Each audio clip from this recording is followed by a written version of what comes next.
Hello my dear CMA CAT students. CMA CAT എക്സാമിന് date അടുത്തെത്തിക്കഴിഞ്ഞു. നിങ്ങളെല്ലാവരും തന്നെ നല്ല രീതിയിൽ തന്നെ പ്രിപ്പയർ ചെയ്തുകൊണ്ടിരിക്കുകയെന്ന് അറിയാം എക്സാമിന് വേണ്ടി. ഈ പ്രിപ്പയർ ചെയ്യുന്നതിനൊപ്പം തന്നെ കുറച്ച് ക്വസ്റ്റ്യൻസ് കൂടി വർക്കൗട്ട് ചെയ്യുകയാണെങ്കിൽ നിങ്ങൾക്ക് ഇച്ചിരി എക്സാം ഈസി ആയിരിക്കും. അതിനുവേണ്ടിയാണ് AAA കണ്ടക്ട് ചെയ്യുന്ന സൂപ്പർ 100 ക്വസ്റ്റ്യൻസിൻ്റെ ഡിസ്കഷനാണ് ഇന്നിപ്പോൾ ഇവിടെ ചെയ്യാൻ പോണത്. Myself Venkatesh, faculty for financial accounting. നിങ്ങൾക്കറിയാം ഫിനാൻഷ്യൽ അക്കൗണ്ടിങ് 1, ഫിനാൻഷ്യൽ അക്കൗണ്ടിങ് 2 ഇങ്ങനെ 2 പേപ്പറാണ് നമുക്ക് പഠിക്കാനുള്ളത്. അതിൽ ഫിനാൻഷ്യൽ അക്കൗണ്ടിങ് 1ൻ്റെ ഒരു സൂപ്പർ 100 ക്വസ്റ്റ്യൻ്റെ ഡിസ്കഷനാണ് ഇന്നിപ്പോൾ ഇവിടെ ചെയ്യാൻ പോണത്. ഓക്കെ, എല്ലാ സ്റ്റുഡൻസിൻ്റെ ഒരു മേജർ ഡൗട്ടാണ് ഏത് ചാപ്റ്ററാണ് കൂടുതൽ ഫോക്കസ് ചെയ്ത് പഠിക്കേണ്ടത്, ഏത് ചാപ്റ്ററാണ് കൂടുതൽ വെയിറ്റ് ചെയ്യേണ്ടത്, അതുമാത്രമല്ല ഏത് ചാപ്റ്റർ സ്കിപ്പ് ചെയ്യണം, അങ്ങനെ കുറേ ഡൗട്ട് എല്ലാ സ്റ്റുഡൻസിനും ഉണ്ട്. ഫസ്റ്റ് തന്നെ പറയാം, എല്ലാ ചാപ്റ്ററും വളരെ ഇമ്പോർട്ടൻ്റ് ആണ്. എല്ലാ ചാപ്റ്ററിൽ നിന്നും ക്വസ്റ്റ്യൻസ് ഒരു 3 to 5 മാർക്കിന് ക്വസ്റ്റ്യൻസ് ഷുവറായിട്ട് ചോദിച്ചിരിക്കും. കാരണം MCQ എക്സാമാണ്, നിങ്ങൾക്ക് തന്നെ അറിയാം MCQ എക്സാമാണ്. മാത്രമല്ല അപ്പം ഓരോ ചാപ്റ്ററിൻ്റെയും അതിൻ്റെ ബേസിക് കോൺസെപ്റ്റ് പഠിക്കുക എന്നത് വളരെ ഇമ്പോർട്ടൻ്റ് ആണ്. ഒന്നെങ്കിൽ ആ ചാപ്റ്റർ ഒരു തിയറി ക്വസ്റ്റ്യൻ ചോദിക്കുന്നതായിരിക്കും, അല്ലെങ്കിൽ ഒരു ബേസിക് ലെവലുള്ള ഒരു പ്രോബ്ലം ആയിരിക്കും ചോദിക്കുന്നത്. അത് നമുക്ക് എന്ത് ചെയ്യാൻ പറ്റും, അക്കൗണ്ട് ഒന്നും വരയ്ക്കാതെ തന്നെ കാൽക്കുലേറ്റർ തന്നെ സോൾവ് ചെയ്യാൻ പറ്റുന്ന രീതിയിലുള്ള ക്വസ്റ്റ്യൻ തന്നെയായിരിക്കും. അല്ലെങ്കിൽ ചെറിയ ഷോർട്ട് നോട്ട് എഴുതി ആൻസറിലേക്ക് എത്താൻ പറ്റുന്ന പ്രോബ്ലംസ് ആയിരിക്കും MCQ ചോദിക്കുന്നത്. ഒന്നെങ്കിൽ തിയറി അല്ലെങ്കിൽ അതിനകത്തുനിന്ന് ഒരു ബേസിക് പ്രോബ്ലം. അത് നമുക്ക് എന്ത് ചെയ്യാൻ പറ്റും, ഈസി ആയിട്ട് ജസ്റ്റ് ചെറിയ നോട്ട് വരച്ചോ അല്ലെങ്കിൽ കാൽക്കുലേറ്റർ തന്നെ നമുക്ക് സോൾവ് ചെയ്യാൻ പറ്റും. അത്തരത്തിലുള്ള ക്വസ്റ്റ്യൻസ് ആയിരിക്കും നമുക്ക് MCQ ലെവൽ വരുന്നത്. അതുകൊണ്ട് തന്നെ എല്ലാ ചാപ്റ്ററിൻ്റെയും അതിൻ്റെ ബേസിക് കോൺസെപ്റ്റ് പഠിക്കുക വളരെ ഇമ്പോർട്ടൻ്റ് ആണ്. ഒരു ചാപ്റ്ററും തന്നെ നമുക്ക് എന്ത് ചെയ്യാൻ പറ്റില്ല, സ്കിപ്പ് ചെയ്യാൻ പറ്റത്തില്ല എന്നതാണ് നിങ്ങൾ ആദ്യം മനസ്സിലാക്കേണ്ട കാര്യം. നമ്മൾ ഇന്നിവിടെ ഡിസ്കസ് ചെയ്യാൻ പോകുന്നത് ഫിനാൻഷ്യൽ അക്കൗണ്ടിങ് 1ൻ്റെ സൂപ്പർ 100 ക്വസ്റ്റ്യൻസ് ആണ്. ഈ സൂപ്പർ 100 ക്വസ്റ്റ്യൻസ് എന്ന് പറയുമ്പം ഇതിൽ പ്രീവിയസ് ഇയർ ക്വസ്റ്റ്യൻസും ഉണ്ട്, കുറച്ച് അഡീഷണൽ ക്വസ്റ്റ്യൻസും ഉണ്ട്. ഇതിൽ ഓരോ ക്വസ്റ്റ്യൻ ഡിസ്കസ് ചെയ്യുമ്പോഴും അതിൻ്റെ ബേസിക് കോൺസെപ്റ്റും അതിൻ്റെ പ്രൊവിഷൻസും പറഞ്ഞുകൊണ്ട് തന്നെയായിരിക്കും നമ്മൾ ഡിസ്കസ് ചെയ്യുക. അപ്പോൾ അതുകൊണ്ട് തന്നെ ഇപ്പം നല്ല രീതിയിൽ പ്രിപ്പയർ ചെയ്തുകൊണ്ടിരിക്കുന്ന കുട്ടികൾക്കും ഇനി പ്രിപ്പയർ ചെയ്യാൻ പോകുന്ന കുട്ടികൾക്കും ഈ 100 ക്വസ്റ്റ്യൻ വർക്കൗട്ട് ചെയ്യുമ്പോൾ തന്നെ നല്ലൊരു മാർക്ക് സ്കോർ ചെയ്യാൻ പറ്റും, ഷുവറാണ്. ഓക്കെ, അപ്പോൾ നമുക്ക് ക്വസ്റ്റ്യനിലോട്ട് പോവാം. അപ്പോൾ നമുക്ക് സ്റ്റാർട്ട് ചെയ്യാം. First question, the debts written off as bad if recovered subsequently are. നമ്മൾ ബാഡ് ഡെപ്റ്റ് എന്ന് പറഞ്ഞ് എഴുതിത്തള്ളി. അപ്പോൾ എൻട്രി എന്താ, ബാഡ് ഡെപ്റ്റ് account debtor to debtors account. പിന്നീട് ആ ബാഡ് ഡെപ്റ്റ് എമൗണ്ട് കിട്ടി. പിന്നീട് നമുക്ക് എമൗണ്ട് കിട്ടുമ്പം ക്യാഷ് അക്കൗണ്ട് ഡെബിറ്റ് അല്ലേ, cash account debited to bad ഡെപ്റ്റ് റിക്കവേർഡ് അക്കൗണ്ട് അല്ലേ. നമ്മൾ ബാഡ് ഡെപ്റ്റ് എന്ന് പറഞ്ഞാൽ എഴുതി കളഞ്ഞ സാധനം പിന്നീട് കിട്ടുമ്പം cash account debtor to bad ഡെപ്റ്റ് റിക്കവേർഡ് അക്കൗണ്ട് എന്നാണ്. അപ്പോൾ എൻട്രി എന്താണ്, cash account debit to bad ഡെപ്റ്റ് റിക്കവേർഡ് അക്കൗണ്ട് ആണ്, ബാഡ് ഡെപ്റ്റ് റിക്കവേർഡ് അക്കൗണ്ട് ആണ്. അപ്പം നമ്മൾ ക്യാഷ് അക്കൗണ്ട് ഡെബിറ്റ് ചെയ്യും, ബാഡ് ഡെപ്റ്റ് റിക്കവേർഡ് അക്കൗണ്ട് ക്രെഡിറ്റ് ചെയ്യും. ഇവിടെ ക്വസ്റ്റ്യൻ ആൻസർ കീഴിൽ എന്താ പറഞ്ഞേക്കുന്നത്, ക്രെഡിറ്റഡ് ടു ബാഡ് ഡെപ്റ്റ് റിക്കവേർഡ് അക്കൗണ്ട് അതിലുണ്ട്. Credited to trade receivable account, debited to P&L account, credited to bad ഡെപ്റ്റ് അക്കൗണ്ട്. അപ്പോൾ ഏതാ ആൻസർ, നമ്മൾ ബാഡ് ഡെപ്റ്റായിട്ട് എഴുതി കളഞ്ഞ ഒരു ഐറ്റം പിന്നീട് കിട്ടുമ്പം entry cash account debited to bad ഡെപ്റ്റ് റിക്കവേർഡ്. അപ്പോൾ നമ്മൾ എന്ത് ചെയ്യും, ബാഡ് ഡെപ്റ്റ് അക്കൗണ്ട് റിക്കവേർഡ് അക്കൗണ്ട് ക്രെഡിറ്റ് ചെയ്യും. അപ്പോൾ A ആണ് ആൻസർ. ഓക്കെ, അടുത്തത്, ഇതെല്ലാം അക്കൗണ്ടിങ് ബേസിക്സിൽ പെടുന്നതാണ്, ബേസിക്സ് ചാപ്റ്ററിൽ പെടുന്നതാണ്. സെയിൽസ് ടു ശ്യാമിന് ഗുഡ്സ് വിറ്റു, എത്ര, 22,500 rupees വിറ്റു. Not record in the books would affect, നമ്മളത് റെക്കോർഡ് ചെയ്തില്ല. ഗുഡ്സ് വിൽക്കുമ്പോൾ എൻട്രി എന്താ, Shyam account debtor to sale. അപ്പോൾ ശ്യാം അക്കൗണ്ടിൽ ഡെബിറ്റ് ചെയ്യണം, സെയിൽ അക്കൗണ്ടിൽ ക്രെഡിറ്റ് ചെയ്യണം. അപ്പോൾ അത് റെക്കോർഡ് ചെയ്തില്ലെന്ന് പറയുമ്പം ശ്യാമിൻ്റെ അക്കൗണ്ടിലും അഫക്റ്റ് ചെയ്യും, സെയിലിൻ്റെ അക്കൗണ്ടിലും അഫക്റ്റ് ചെയ്യും അല്ലേ. അപ്പോൾ ഇവിടെ ആൻസർ എന്താ, സെയിൽ അഫക്റ്റ് ചെയ്ത് എവിടെയാണ്, ശ്യാം അക്കൗണ്ട് ഓൺലി ആണോ, അല്ല. സെയിൽസ് അക്കൗണ്ട് ഓൺലി ആണോ, അല്ല. ക്യാഷ് അക്കൗണ്ടിന് യാതൊരു ബന്ധവുമില്ല. അപ്പോൾ ഏത് അക്കൗണ്ടിൽ അഫക്റ്റ് ചെയ്യും, സെയിൽ അക്കൗണ്ടിൽ അഫക്റ്റ് ചെയ്യും, ശ്യാമിൻ്റെ അക്കൗണ്ടിൽ അഫക്റ്റ് ചെയ്യും. സെയിൽ അക്കൗണ്ടിൽ എഴുതിയിട്ടുണ്ട്, ശ്യാമിൻ്റെ അക്കൗണ്ടിൽ എഴുതിയെന്ന് പറഞ്ഞാൽ ഒരു അക്കൗണ്ടിൽ അഫക്റ്റ് ചെയ്യത്തുള്ളൂ. ഇവിടെ റെക്കോർഡ് ചെയ്തിട്ടില്ല, അപ്പോൾ 2 അക്കൗണ്ടിലും അഫക്റ്റ് ചെയ്യും. അപ്പോൾ സെയിൽസ് അക്കൗണ്ടിലും അഫക്റ്റ് ചെയ്യും, ശ്യാമിൻ്റെ അക്കൗണ്ടിലും അഫക്റ്റ് ചെയ്യും. അപ്പം C ആണ് answer.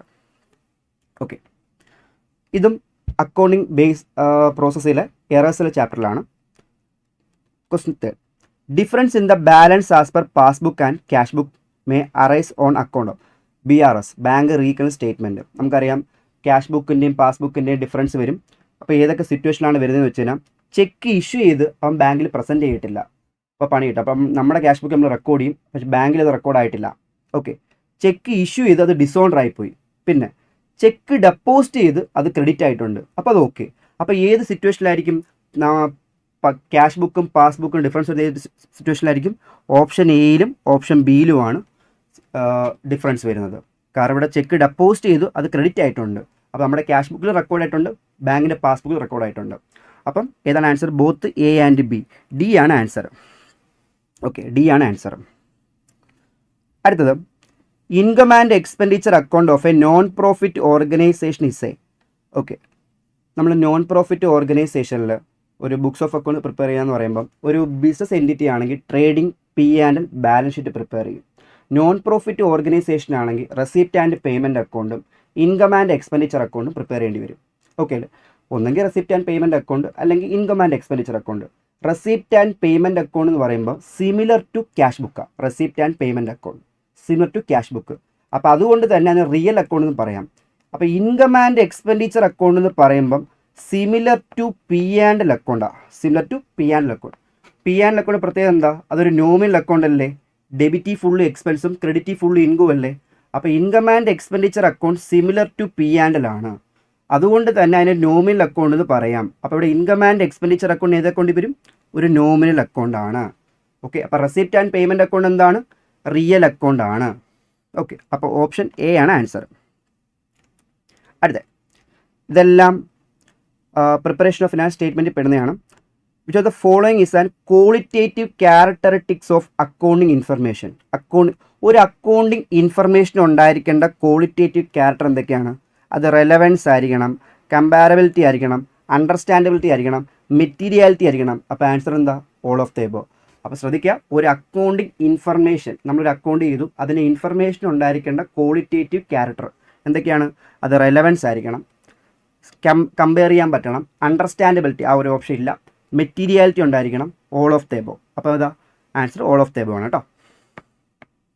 Answer all of the above ആണ്. ഓക്കെ, അടുത്ത, ഇത് ഒരു പുതിയ ക്വസ്റ്റ്യൻ ആണ്. In which of the following journal entry all asset are debit. എല്ലാ അസറ്റും ഡെബിറ്റ് ചെയ്യും. നമുക്കറിയാം all the liabilities are credit. Okay, അത് ഏത് എൻട്രിയിലാണ്? ഓപ്പണിംഗ് എൻട്രി ആണോ, കമ്പൈൻഡ് എൻട്രി ആണോ, ട്രാൻസ്ഫർ എൻട്രി ആണോ, അഡ്ജസ്റ്റ്മെൻറ്റ് എൻട്രി ആണോ? നമുക്കറിയാം ഈ വർഷത്തെ ക്ലോസിങ് അടുത്ത വർഷം ഓപ്പണിംഗ് ആവും, ഈ വർഷത്തെ ക്ലോസിങ് അടുത്ത വർഷം ഓപ്പണിംഗ് ആവും. ഓക്കെ അല്ലേ? ഈ വർഷം നമ്മൾ ക്ലോസ് ചെയ്യുന്ന അക്കൗണ്ട്സ് എല്ലാം അടുത്ത വർഷം ഓപ്പണിംഗ് ആവും. അടുത്ത വർഷം ഓപ്പൺ ചെയ്യാൻ നേരത്ത് അസറ്റിനെയൊക്കെ ഡെബിറ്റ് ചെയ്യും, ലൈബിലിറ്റി ക്രെഡിറ്റ് ചെയ്യും. ഓക്കെ, ഈ വർഷത്തെ ക്ലോസിങ് അടുത്ത വർഷത്തെ ഓപ്പണിംഗ്.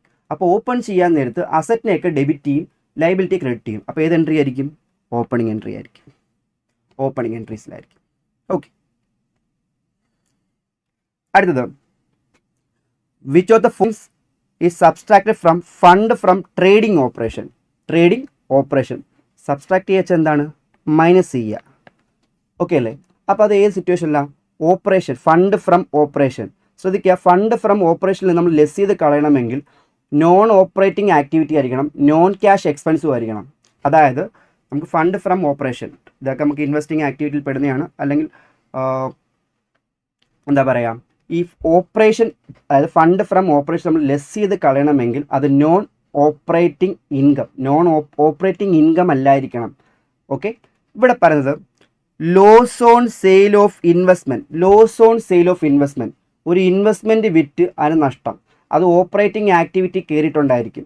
അപ്പോൾ അങ്ങനെ കയറിയിട്ടുണ്ടെങ്കിൽ എന്ത് സംഭവിക്കും? പ്രോഫിറ്റ് കുറഞ്ഞിട്ടുണ്ട്. അപ്പോൾ തിരിച്ച് നമ്മൾ എന്ത് ചെയ്യേണ്ടി വരും? ഇത് ആഡ് ബാക്ക് ചെയ്യും. ഓക്കെ അല്ലേ?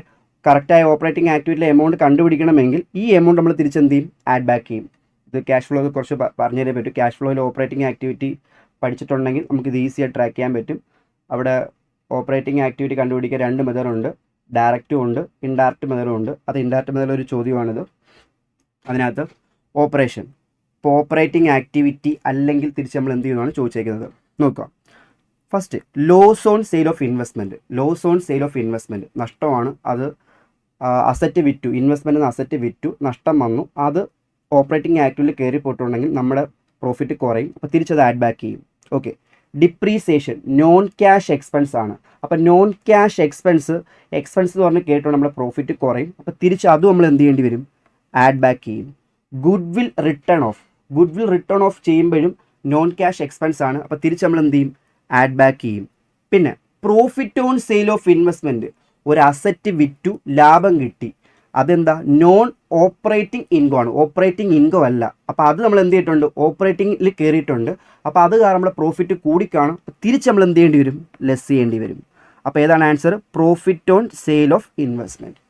ഇത് ഞാൻ പറഞ്ഞല്ലോ, ക്യാഷ് ഫ്ലോ സ്റ്റേറ്റ്മെൻറ്റിന് കുറച്ചൊരു ഐഡിയ നമുക്ക് വേണം, എങ്കിൽ മാത്രമേ ഇത് ചെയ്യാൻ പറ്റൂ. അപ്പോൾ ആൻസർ ഇതാണ്. ആൻസർ ഏതാ സബ്സ്ട്രാക്ട് ചെയ്താണ് ചോദിച്ചിരിക്കുന്നത്, ഇതാണ് ആൻസർ. ഓക്കെ, അടുത്തത് expense paid but not accrued. Expense pay ചെയ്ത് പക്ഷേ ഇതൊരു അക്രൂ ആയിട്ടില്ല, അപ്പോൾ പെയ്ഡ് ഇൻ അഡ്വാൻസ് അല്ലേ. അപ്പോൾ അങ്ങനത്തെ എക്സ്പെൻസിലൊക്കെ നമ്മൾ എന്ത് വിളിക്കും, ഔട്ട്സ്റ്റാൻഡിങ് എക്സ്പെൻസ് വെച്ച് എന്താണ്, കൊടുക്കാനുണ്ട്. അപ്പം പ്രീപെയ്ഡ് എക്സ്പെൻസ് എന്താ, നേരത്തെ കൊടുത്തു. അപ്പോൾ അവിടെ ഇതിലെ answer prepaid expense. Expense paid പക്ഷേ അത് അക്രൂ ആയിട്ടില്ല, അതിന് മുമ്പേ കൊടുത്തു. അപ്പോൾ എന്താ, prepaid expense. Okay, which of the following is used for checking arithmetical accuracy of the books. എല്ലാവർക്കും അറിയാം, അരിത്തമാറ്റിക്കൽ ആക്യുറസി ചെക്ക് ചെയ്യാൻ വേണ്ടി പ്രിപ്പയർ ചെയ്യുന്ന അക്കൗണ്ട് ഏതാണ്, ജേണൽ അല്ല, ലെഡ്ജർ അല്ല, ഏതാണ്, ട്രയൽ ബാലൻസ് ആണ്. ട്രയൽ ബാലൻസ് ആണ് അരിത്തമാറ്റിക്കൽ ആക്യുറസി ചെക്ക് ചെയ്യാൻ വേണ്ടി നമ്മൾ പ്രിപ്പയർ ചെയ്യുന്ന account. Okay, at the end of the accounting year advance from customer. കസ്റ്റമറിന് നേരത്തെ ഒരു എമൗണ്ട് വാങ്ങിച്ചാൽ, കസ്റ്റമറിന് എമൗണ്ട് കിട്ടാനുണ്ടെങ്കിൽ അസറ്റ്, നേരത്തെ മേടിച്ചാൽ ലൈബിലിറ്റി.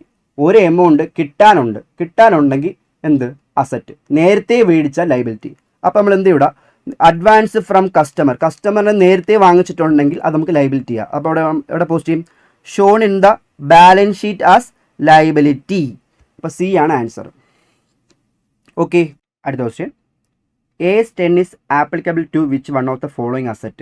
നമുക്കറിയാം AS10, AS2, AS3 ഇതിൻ്റെയൊക്കെ ഏത് അക്കൗണ്ട് സ്റ്റാൻഡേർഡാണ് നമുക്ക് അറിഞ്ഞിരിക്കണം. ഇപ്പോൾ AS2 എന്ന് പറയുമ്പോൾ വാല്യൂഷൻ ഇൻവെൻട്രി ആണ്, AS3 എന്ന് പറയുമ്പോൾ ക്യാഷ് ഫ്ലോ സ്റ്റേറ്റ്മെൻ്റ് ആണ്, ഇപ്പോൾ AS10 എന്ന് പറയുമ്പോൾ പ്രോപ്പർട്ടി പ്ലാൻ എക്യുപ്മെൻ്റ് ആണ്. അപ്പോൾ ഇവിടെ ആൻസർ ഏതാ വരുന്നത്, പ്രോപ്പർട്ടി പ്ലാൻ എക്യുപ്മെൻറ്റ്. അപ്പോൾ ഇവിടെ സി ആണ് ആൻസർ. നമുക്ക് ഇതിനൊരു ചാപ്റ്ററൊക്കെ തന്നെ പഠിക്കാനുണ്ട് ഇൻ്റർ ലെവലിൽ. അപ്പോൾ ഇവിടെ ജസ്റ്റ് അത് AS10 ഏതാണ് മാത്രമേ ചോദിച്ചിട്ടുള്ളൂ. അപ്പോൾ അത് മാത്രം നമ്മൾ എന്ത് ചെയ്താൽ മതി, ടിക്ക് ചെയ്താൽ മതി. ഓക്കെ, ജസ്റ്റ് അടുത്ത question number 12, income and expenditure account and receipt and payment account are prepared.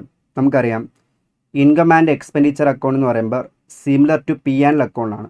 അത് കിട്ടിയതും റെക്കോർഡ് ചെയ്യും, ആ വർഷം കിട്ടാനുള്ളത് റെക്കോർഡ് ചെയ്യും. സോ അക്രൂവൽ ബേസിലാണ്. പക്ഷേ റെസിപ്റ്റ് ആൻഡ് പേയ്മെൻറ്റ് അക്കൗണ്ട് എന്ന് പറയുമ്പം കിട്ടിയത് മാത്രമേ റെക്കോർഡ് ചെയ്യൂ, കൊടുത്തത് റെക്കോർഡ് ചെയ്യത്തുള്ളൂ. ആക്ച്വൽ ക്യാഷ് ബേസിലാണ്, കിട്ടിയത് റെസിപ്റ്റിൽ പോവും, കൊടുത്തത് പേയ്മെൻറ്റിൽ പോവും. ഓക്കെ, ക്യാഷ് ബേസിൽ. അപ്പോൾ ഏതാണ്, ഇൻകം ആൻഡ് എക്സ്പെൻഡിച്ചർ എന്ന് പറയുമ്പോൾ ആ വർഷം, ആ ഇയറിലെ കിട്ടിയത്, ആ വർഷത്തെ കൊടുക്കാനുള്ളത്, ആ വർഷത്തെ 1 ഇയർ ഇൻകം കിട്ടിയതും കിട്ടാനുള്ളതും, 1 ഇയറിലെ എക്സ്പെൻസ് കൊടുത്തതും കൊടുക്കാനുള്ളതും 1 ഇയറിലെ. ഓക്കെ, അപ്പോൾ ഏത് ബേസിലാണ്, income and expenditure account accrual ബേസിലും റെസിപ്റ്റ് ആൻഡ് പേയ്മെൻറ്റ് അക്കൗണ്ട് ഏത് ബേസിലാണ്, ക്യാഷ് ബേസിലുമാണ് ആൻസർ. ഓക്കെ, അപ്പോൾ ആൻസർ ഏതാണ്, ഡി ആണ് ആൻസർ.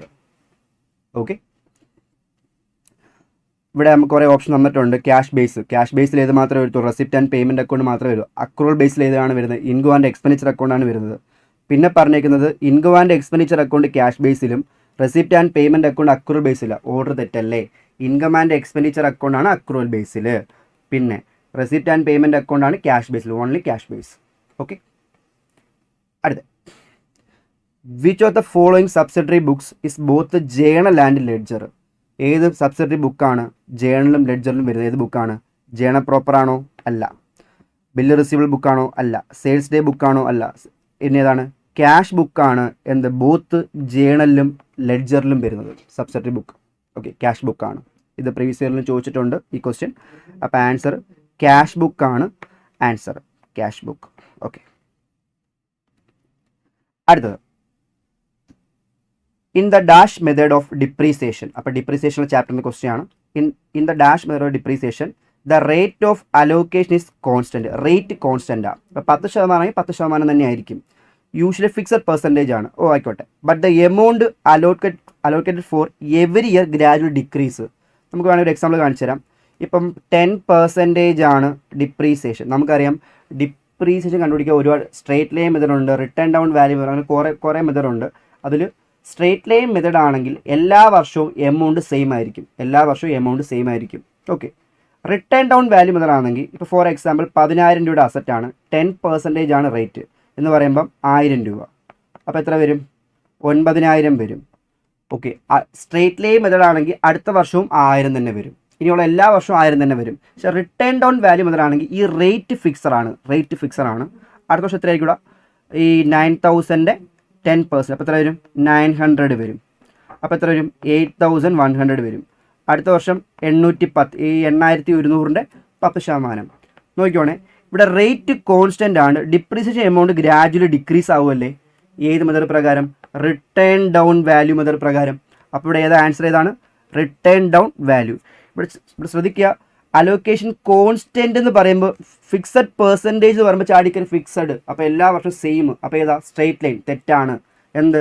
പക്ഷേ എമൗണ്ട് അലോക്കേറ്റ് എവറി ഇയർ എന്ത്? Gradually decrease. എമൗണ്ട് എല്ലാ വർഷവും കുറഞ്ഞു വരുന്നു. അപ്പോൾ ഏത് മെത്തേഡാണ്? റിട്ടേൺ ഡൗൺ വാല്യൂ മെത്തേഡാണ്. Okay, depreciation. അടുത്തത് ഗുഡ്സ് വെർത്ത് എത്രയാണ്? 2720 returned by RV. Goods return ആയി. Passed through the books 7220. Okay, അപ്പം ഗുഡ്സ് റിട്ടേൺ ചെയ്യുമ്പോൾ എൻട്രി എന്താ?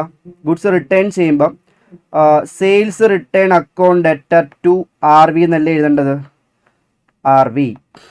Sales return account debtor to RV എന്നാണ് എഴുതേണ്ടത്. എത്ര രൂപ?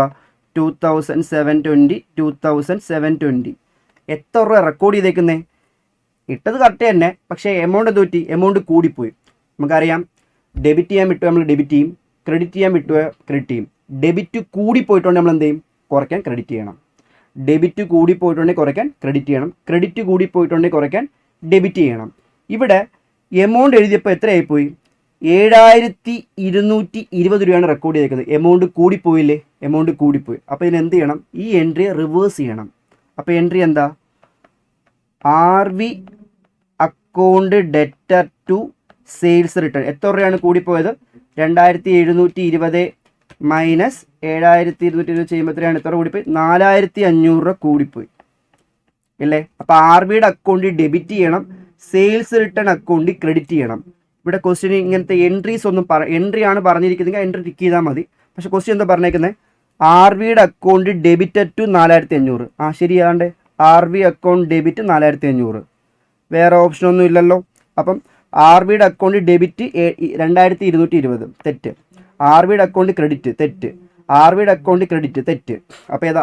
RV will be debited 4500 rupees. അപ്പോൾ എ ആണ് answer. Okay, rectification of errors. The purpose of preparation of final accounts is to be ascertained. നമ്മൾ എന്തിനാണ് ഫൈനൽ അക്കൗണ്ട്സ് പ്രിപ്പയർ ചെയ്യണത്? Final accounts പറയുമ്പോൾ trading P and balance sheet. Trading P and എന്തിനാണ് prepare ചെയ്യുന്നത്?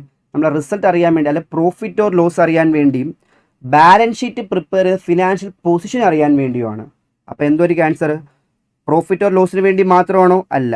ക്യാപിറ്റലിന് വേണ്ടി മാത്രമാണോ? അല്ല. വാല്യൂ ഓഫ് അസറ്റിന് വേണ്ടി മാത്രമാണോ? അല്ല. നമുക്ക് ഈ ഫൈനൽ അക്കൗണ്ട്സ് പ്രിപ്പയർ ചെയ്യുന്നത് പ്രോഫിറ്റ് ആൻഡ് ലോസും അറിയണം, ഫിനാൻഷ്യൽ പൊസിഷനും അറിയണം. അപ്പോൾ ആൻസർ ഡി ആണ്. ഓക്കെ, അടുത്തത് ഇതൊരു വെറൈറ്റി ക്വസ്റ്റ്യൻ ആണ്. A company wishes to earn profit 20% of profit margin on selling price. അപ്പോൾ സെല്ലിംഗ് പ്രൈസിന് 20% പ്രോഫിറ്റ് മാർജിനാണ്. Okay, the following is the profit margin markup on cost. അപ്പോൾ കോസ്റ്റിൻ്റെ എത്ര പെർസെൻറ്റേജാണ് പ്രോഫിറ്റ് എന്നറിയണം. ഓക്കെ, സെല്ലിംഗ് പ്രൈസിൻ്റെ 20% അല്ലേ പ്രോഫിറ്റ്. അപ്പോൾ സെല്ലിംഗ് പ്രൈസിനെ ഞാൻ 100 എടുത്ത്. ഓക്കെ, സിമ്പിൾ ക്വസ്റ്റ്യനാണ്. പ്രോഫിറ്റ് എത്രയാ? 20% അല്ലേ? 20. അപ്പോൾ 100ൻ്റെ 20% 20. അപ്പോൾ therefore കോസ്റ്റ് എന്ന് പറയുമ്പോൾ 80 വരും. ഇവിടെ നോക്കുക, ഇവിടെ നമുക്ക് നോക്കാം. ഇവിടെ പ്രോഫിറ്റ് 20 ആണ്, സെല്ലിംഗ് പ്രൈസ് 100. അപ്പോൾ എത്ര പെർസെൻറ്റേജാണ് പ്രോഫിറ്റിൻ്റെ? സെല്ലിംഗ് പ്രൈസിൻ്റെ എത്ര പെർസെൻറ്റേജ് ആയിരിക്കും പ്രോഫിറ്റ്? സെല്ലിംഗ് പ്രൈസിൻ്റെ എത്ര പെർസെൻറ്റേജ് ആയിരിക്കും പ്രോഫിറ്റ്? സെല്ലിംഗ് പ്രൈസ് പ്രോഫിറ്റ് 20 ആണ്. അങ്ങനെ കിട്ടി 100 × 20%. ഓക്കെ, 20. അത് എത്ര പെർസെൻറ്റേജ് നോക്കാൻ വേണ്ടി എത്രയാ? പ്രോഫിറ്റ് 20, സെല്ലിംഗ് പ്രൈസിൻ്റെ എത്ര പെർസെൻറ്റേജ്? അപ്പം ഈ profit divided by selling price into 100, 20% കിട്ടൂലേ?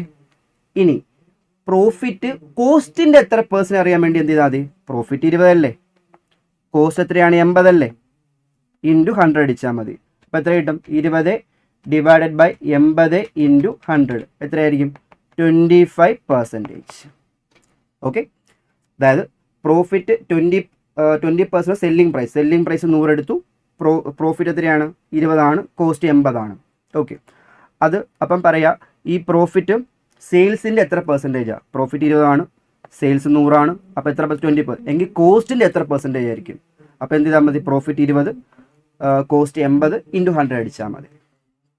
അപ്പോൾ 25% ആണ് ആൻസർ. ഓക്കെ, അടുത്തത് the profit and loss account shows. The profit and loss account എന്താ പറയുന്നത്? റിസൾട്ട് അല്ലേ പറയുന്നത്? റിസൾട്ട് ഒരു നമുക്കറിയാം ബാലൻസ് ഷീറ്റ് പ്രിപ്പയർ ചെയ്തത് ഫിനാൻഷ്യൽ പൊസിഷൻ അറിയാൻ വേണ്ടിയാണ്. ഓക്കെ, ഫൈനൽ അക്കൗണ്ട്സ് പ്രിപ്പയർ എന്തിനു വേണ്ടിയാണ്? ഫൈനൽ അക്കൗണ്ട്സ് പറയുമ്പോൾ ട്രേഡിങ് ചെയ്യാൻ ബാലൻസ് ഷീറ്റ് വരും, റിസൾട്ടും അറിയണം, പിന്നെ പൊസിഷനും അറിയണം. ഇവിടെ പ്രോഫിറ്റ് ആൻഡ് ലോസ് പ്രിപ്പയർ റിസൾട്ടാണ്, ഫിനാൻഷ്യൽ റിസൾട്ടാണ്. എപ്പോഴത്തെ? ഒരു ഡേറ്റിലെയാണോ? ഒരു പീരീഡിലെ അല്ലേ? ഒരു പർട്ടിക്കുലർ പീരീഡിലെ അല്ലേ? അപ്പോൾ ഇവിടെ ഏതാണ് പറഞ്ഞേക്കുന്നത്? ഇത് പർട്ടിക്കുലർ ഡേറ്റ് ആണ്, തെറ്റ്. ഇത് പർട്ടിക്കുലർ ഡേറ്റ് ആണ്, തെറ്റ്. Okay, goods sold to during the period, പൊട്ട തെറ്റ്. അപ്പോൾ ഏത് ആൻസർ ഏതാണ്? എ ആണ്. Financial result of the concern for a period. ആ പീരീഡിലെ റിസൾട്ട് അറിയാൻ വേണ്ടിയാണ്. അപ്പോൾ ആൻസർ എ ആണ് ആൻസർ. ഓക്കെ, അടുത്ത ഗ്രോസ് പ്രോഫിറ്റ് റേഷ്യോ. അടുത്ത ഗ്രോസ് പ്രോഫിറ്റ് റേഷ്യോ എന്ന് പറയുമ്പോൾ നമുക്കറിയാം ആ റേഷ്യോ എങ്ങനെ കണ്ടുപിടിക്കും? Gross profit divided by sale, net sale into 100 ആണ് ഗ്രോസ് പ്രോഫിറ്റ് റേഷ്യോ. നമ്മൾ റേഷ്യോ എന്ന ചാപ്റ്റർ പഠിക്കുമ്പം കുറേ ടൈപ്പ് ഓഫ് റേഷ്യോസ് ഉണ്ട്. ആ റേഷ്യോസിൻ്റെ ഇക്വേഷൻസ് നമ്മൾ പഠിച്ചേ പറ്റൂ. ചിലപ്പം ആ റേഷ്യോ യൂസ് ചെയ്ത് പ്രോബ്ലം ചോദിക്കും, അല്ലെങ്കിൽ ആ റേഷ്യോയുടെ ഇക്വേഷൻസ് കാണാൻ പഠിച്ചേ പറ്റൂ. അപ്പോൾ ആ റേഷ്യോ എന്ന ചാപ്റ്ററിൽ കുറേ ഇക്വേഷൻസ് ബൈ ഹാർട്ട് ചെയ്ത് വെക്കുക, അപ്പോൾ അത് യൂസ് ആവും. ഇതൊക്കെ എപ്പോഴും ബേസിക് ആയിട്ട് ചോദിക്കുന്ന ക്വസ്റ്റ്യൻസ് ആണ്. ഓക്കെ, അപ്പോൾ ഗ്രോസ് പ്രോഫിറ്റ് റേഷ്യോ എന്ന് പറയുമ്പം എന്താണ്? Gross profit divided by sales into 100 ആണ്. അപ്പോൾ ആൻസർ ഏതാണ്? ബി ആണ് ആൻസർ. ഓക്കെ, അപ്പോൾ നെറ്റ് പ്രോഫിറ്റ് റേഷ്യോ ആണെങ്കിൽ എന്ത്? Net profit divide by sales into 100 അങ്ങനെ ചെയ്യേണ്ടി വരും. ഇവിടെ ഗ്രോസ് പ്രോഫിറ്റ് റേഷ്യോ ആണ് ചോദിച്ചിരിക്കുന്നത്. അപ്പോൾ gross profit divide by sales into 100. Okay, അടുത്ത if the total sales are 2,50,000, credit sales are 25, credit sale 25% of cash sale. അപ്പം ക്യാഷ് സെയിൽ 25% ആണ് ക്രെഡിറ്റ് സെയിൽ എങ്കിൽ ക്രെഡിറ്റ് സെയിൽ എത്രയാണ്? സിമ്പിൾ ക്വസ്റ്റ്യൻ, നമുക്ക് എല്ലാവർക്കും അറിയാം. ഇങ്ങനെ വരുമ്പോഴത്തേക്ക് ടോട്ടൽ സെയിൽ എന്ന് പറയുമ്പോൾ ക്യാഷ് സെയിൽ പ്ലസ് ക്രെഡിറ്റ് സെയിലാണ് ടോട്ടൽ സെയിൽ. ഇവിടെ പറയുക ടോട്ടൽ സെയിൽ 2,50,000 എന്ന് പറഞ്ഞിട്ടുണ്ട്. ക്യാഷ് സെയിലിൻ്റെ കാട്ടിലും 25, ക്യാഷ് സെയിലിൻ്റെ ക്യാഷ് സെയിലിനെക്കാളും കൂടുതലല്ല, ക്യാഷ് സെയിൽ ഇപ്പം 100 ആണെങ്കിൽ അതിന് 25% ആണ് ക്രെഡിറ്റ് സെയിൽ. അപ്പോൾ ക്യാഷ് സെയിൽ എത്രയാണെന്ന് അറിയത്തില്ല, അപ്പോൾ അതിന് എക്സ് അങ്ങ് എടുക്കാം. എക്സ് പ്ലസ് ക്രെഡിറ്റ് സെയിൽ എന്ന് പറയുമ്പോൾ ഈ ക്യാഷ് സെയിലിൻ്റെ 25% ആണ് ക്രെഡിറ്റ് സെയിൽ. ഓക്കെ, ഇതെങ്ങനെ നമുക്ക് ചെറുതാക്കാൻ പറ്റുന്നത് എങ്ങനെയാണ്? ഇവിടെ എക്സ് വരും, എക്സ് ഇവിടെ 25 എന്ന് പറയുമ്പോൾ 0.25x വരും, 0.25x. ഓക്കെ, അപ്പോൾ therefore 2,50,000 എന്ന് പറയുമ്പോഴത്തേക്ക് ഇവിടെ 1x അല്ലേ? അപ്പോൾ 1x-ഉം 0.25x, അപ്പോൾ എത്ര? 1.25x എന്ന് വരും. therefore x എന്ന് പറയുമ്പം ഈ 2,50,000 ഇത്രയും ചെയ്യേണ്ട ആവശ്യമില്ല, വേറെ ഷോർട്ട് കട്ടൊക്കെ ഉണ്ട്, ഡീറ്റെയിൽ ആയിട്ട് പറയുന്നേ ഉള്ളൂ. 2,50,000 ഡിവൈഡ് ബൈ 1.25. അപ്പോൾ 2,50,000 ഡിവൈഡ് ബൈ 1.25 ചെയ്യുമ്പോൾ എത്ര കിട്ടും? അപ്പോൾ എക്സ് എന്ന് പറയുമ്പം 2 lakh ആണ്. എക്സ് എന്ന് പറഞ്ഞാൽ എന്ത് ഉദ്ദേശിച്ചത്? എക്സ് ക്യാഷ് സെയിൽ അല്ലേ എക്സ് എന്ന് പറഞ്ഞത്. അപ്പോൾ ടോട്ടൽ 2,50,000 ക്യാഷ് സെയിൽ 2 lakh ആണ്.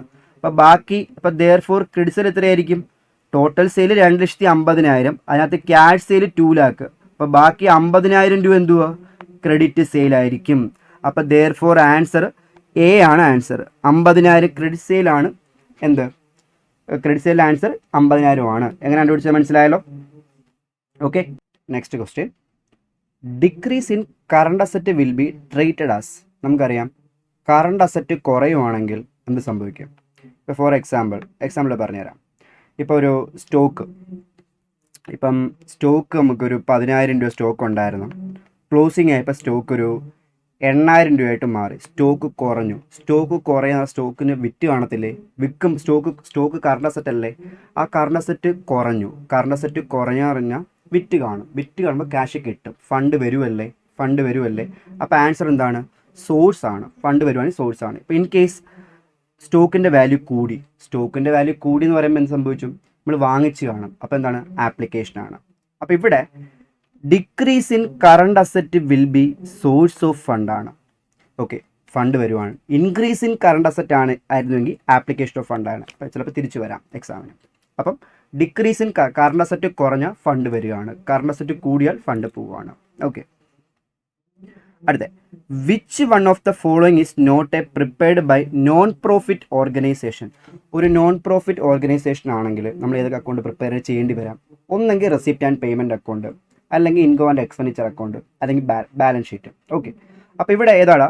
Income and expenditure account prepare ചെയ്യേണ്ടി വരും, റെസിപ്റ്റ് ആൻഡ് പേയ്മെൻറ്റ് പ്രിപ്പയർ ചെയ്യേണ്ടി വരും, ബാലൻസ് ഷീറ്റ് പ്രിപ്പയർ ചെയ്യേണ്ടി വരും. അപ്പോൾ ഏതാണ് നോട്ട് പ്രിപ്പയർഡ്? ഏതാണ്? പി ആൻഡ് എൽ അക്കൗണ്ട് ആണ്, പി ആൻഡ് എൽ അക്കൗണ്ട് ആണ്. ഓക്കെ, അപ്പോൾ എ ആണ് ആൻസർ. അടുത്ത receipt and payment accounts a non profit organisation is a, നമ്മൾ ആദ്യം പറഞ്ഞായിരുന്നു, income and expenditure account, income and expenditure account similar to P and L. So P and L account ആയതുകൊണ്ട് തന്നെ അതിന് നമുക്ക് നോമിനൽ അക്കൗണ്ട് എന്ന് പറയാം. Receipt and payment account similar to cash book ആണ്, സിമിലർ ടു ക്യാഷ് ബുക്ക്. അപ്പോൾ അതുകൊണ്ട് തന്നെ ക്യാഷ് ബുക്ക് ആയതുകൊണ്ട് ഞാൻ റിയൽ അക്കൗണ്ട് എന്ന് പറയാം. അപ്പോൾ ഇവിടെ ഏതാ answer? Receipt and payment account എന്തുമായിരിക്കും? ഒരു റിയൽ അക്കൗണ്ട് ആണ്, റിയൽ അക്കൗണ്ട്. അടുത്ത ക്ലിയർ? ഇതെല്ലാം നോൺ പ്രോഫിറ്റ് ഓർഗനൈസേഷനുള്ള ചാപ്റ്റർ ആണ്, കണ്ടോ? അപ്പോൾ അവിടെ ആ ചാപ്റ്റർ സ്കിപ്പ് ചെയ്യുവാണെങ്കിൽ ഇത്രയും ക്വസ്റ്റ്യൻ നമുക്ക് അറ്റൻഡ് ചെയ്യാൻ പറ്റൂ? ഇല്ല. ഓക്കെ, അടുത്ത the books of Mudgal sports club show the following details. ഇവിടെ outstanding subscription at beginning, subscription received during the year, subscription received in advance at the end of the year, അങ്ങനെ കുറേ items തന്നിട്ടുണ്ട്. അപ്പോൾ നമ്മൾ വിചാരിക്കും ഒരു ഷോർട്ട് നോട്ട് എഴുതി problem കണ്ടുപിടിക്കേണ്ടി വരും വിചാരിക്കും. നോക്കുക, ദെയർ ആർ 1200 മെമ്പേഴ്സ് ഉണ്ട്. ഒരു മെമ്പറിൻ്റെ കയ്യിൽ 100 രൂപ വെച്ച് മേടിക്കും. Amount credited to income and expenditure account. നമുക്കറിയാം റെസിപ്റ്റ് ആൻഡ് പേയ്മെൻറ്റ് അക്കൗണ്ട് എന്ന് പറയുമ്പം ശ്രദ്ധിക്കുക, receipt and payment account, receipt പൈസ കിട്ടുന്ന എല്ലാ, ഒരു ക്ലബിൻ്റെ വി പോയിന്റിൽ എമൗണ്ട് കിട്ടിയിട്ടുണ്ടെങ്കിൽ റെക്കോർഡ് ചെയ്യും. അത് ഇന്നേ വർഷമൊന്നുമില്ല, കഴിഞ്ഞ വർഷത്തെ എമൗണ്ട് ഇപ്പോൾ കിട്ടി, അടുത്ത വർഷത്തേക്കുള്ള എമൗണ്ട് ഇപ്പോൾ കിട്ടിയോ റെസിപ്റ്റ് റെക്കോർഡ് ചെയ്യും.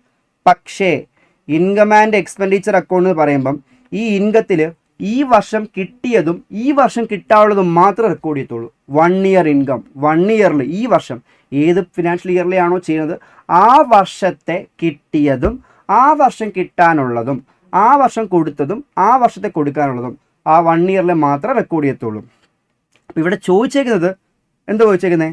Credited to income and expenditure account will B.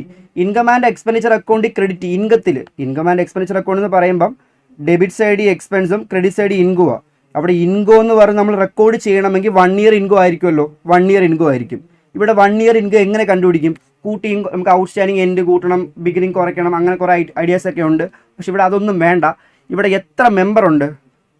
1200 member ഉണ്ട്. ഒരു മെമ്പറിൻ്റെ കയ്യിൽ നമ്മൾ എത്ര വെച്ച് മേടിക്കും? 100 റുപ്പീസ് വെച്ച് മേടിക്കും. അപ്പോൾ അതല്ലേ ഈ വർഷം കിട്ടേണ്ട എമൗണ്ട്. 1 ഇയർ എമൗണ്ട് എത്രയാണ്? 1200 മെമ്പേഴ്സ് ഉണ്ട്. ഒരു മെമ്പറിൻ്റെ നമ്മൾ 100 രൂപ വെച്ച് മേടിക്കും. അപ്പോൾ എത്രയാണ്? 1,20,000 റുപ്പീസ് ആണ് ഈ വർഷം കിട്ടേണ്ട എമൗണ്ട്. ഓക്കെ, അപ്പോൾ ഇവിടെ ആഡ് ലെസം ചെയ്യേണ്ട കാര്യമുണ്ടോ? ഇല്ല. അപ്പോൾ ആൻസർ ഏതാ? 1,20,000 ആണ് ആൻസർ. ഓക്കെ, അത്രയേ ഉള്ളൂ. സത്യം പറഞ്ഞാൽ ഇവിടെ ഔട്ട്സ്റ്റാൻഡിങ് എൻഡോ വേറെ എന്തെങ്കിലും ഐറ്റംസ് ചോദിക്കുവാണെങ്കിൽ മറ്റേ സ്റ്റേറ്റ്മെൻറ്റ് വരച്ച് കണ്ടുപിടിക്കേണ്ടി വരും. ഇവിടെ അതിൻ്റെ ആവശ്യമില്ല. ഇൻകം ആൻഡ് എക്സ്പെൻഡിച്ചർ അക്കൗണ്ട് എത്ര ക്രെഡിറ്റ് ചെയ്യും? Income and expenditure account 1 year income credit ചെയ്യത്തുള്ളൂ. 1 ഇയർ ഇൻകം എങ്ങനെ കണ്ടുപിടിക്കും? ഇവിടെ എത്ര മെമ്പർ ഉണ്ട്? 1,200 മെമ്പേഴ്സ് ഉണ്ട്. ഒരു മെമ്പർ 100 രൂപ വെച്ച് മേടിക്കും. അതാ 1 ഇയർ ഇൻകം. അതങ്ങ് റെക്കോർഡ് ചെയ്യുക, അത്രേ ഉള്ളൂ.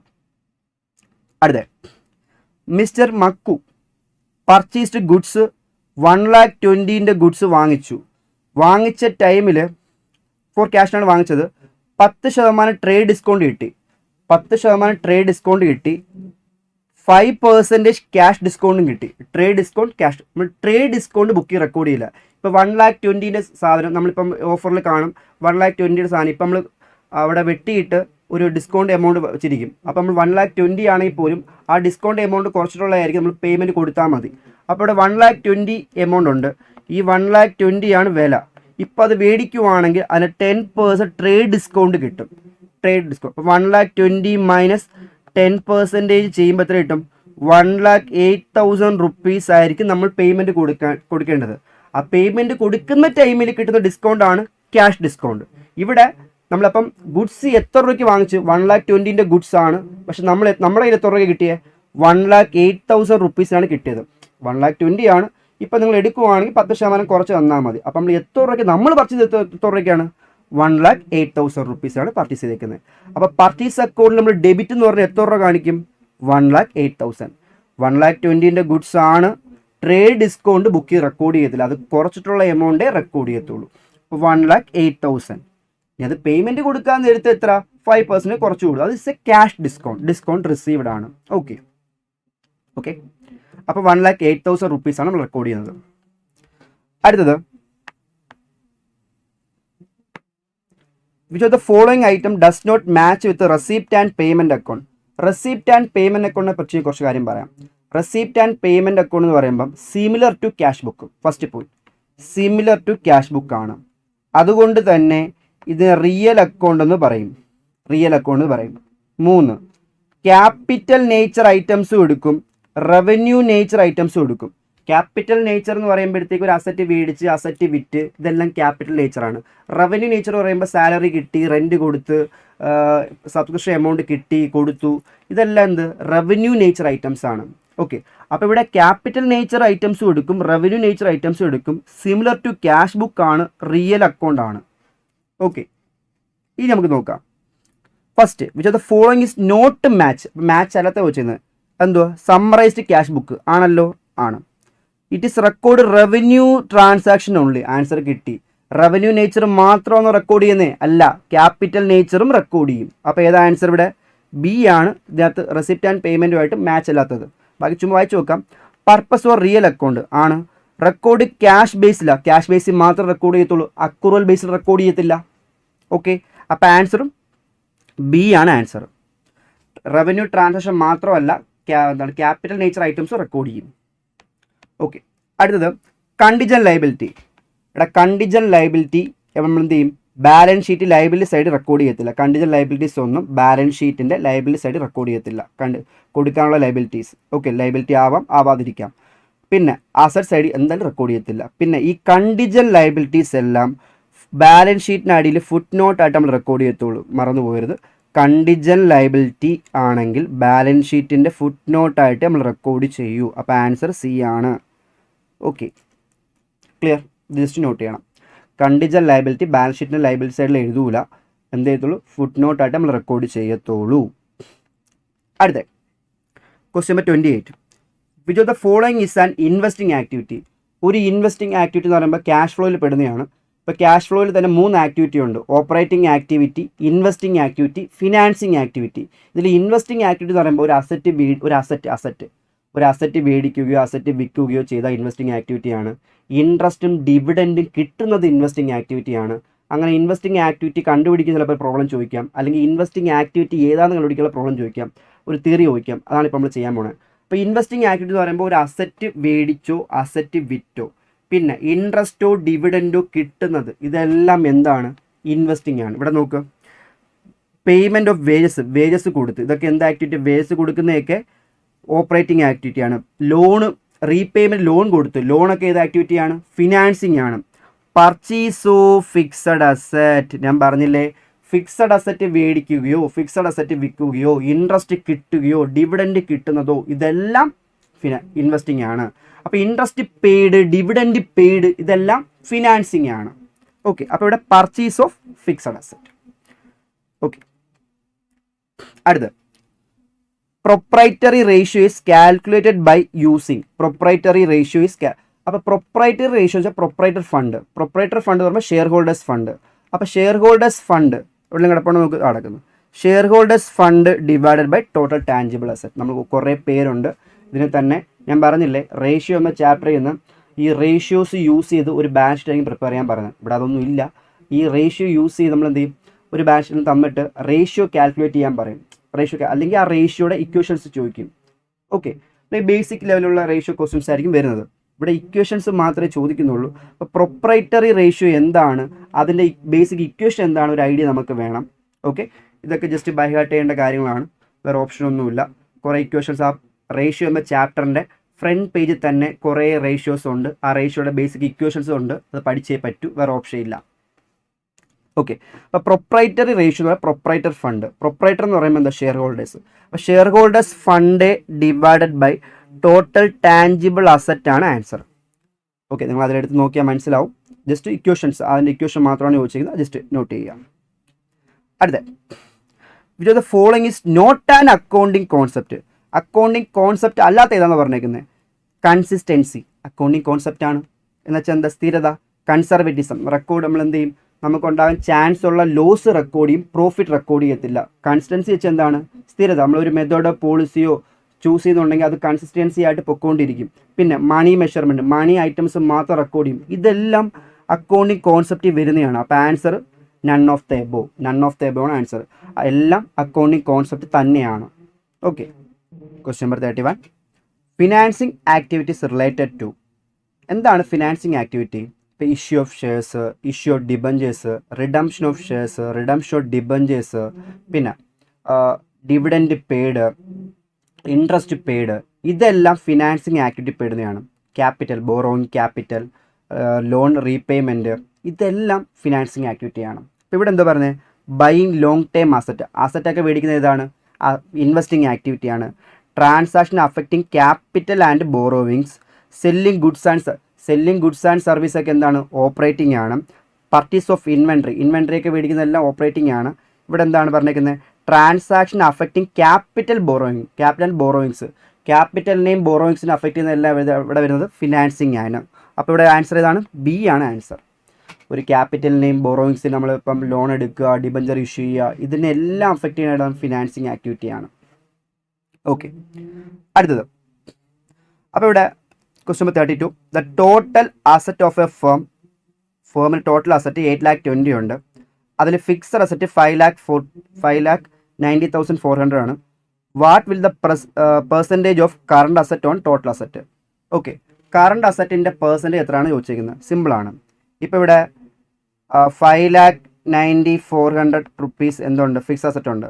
അത് ടോട്ടലിൻ്റെ അസറ്റിൻ്റെ എത്ര പെർസെൻറ്റേജ് നോക്കാൻ നേരത്ത് നമുക്ക് എത്ര കിട്ടും? 72% കിട്ടും. ഓക്കെ അല്ലേ? അപ്പം 100ൽ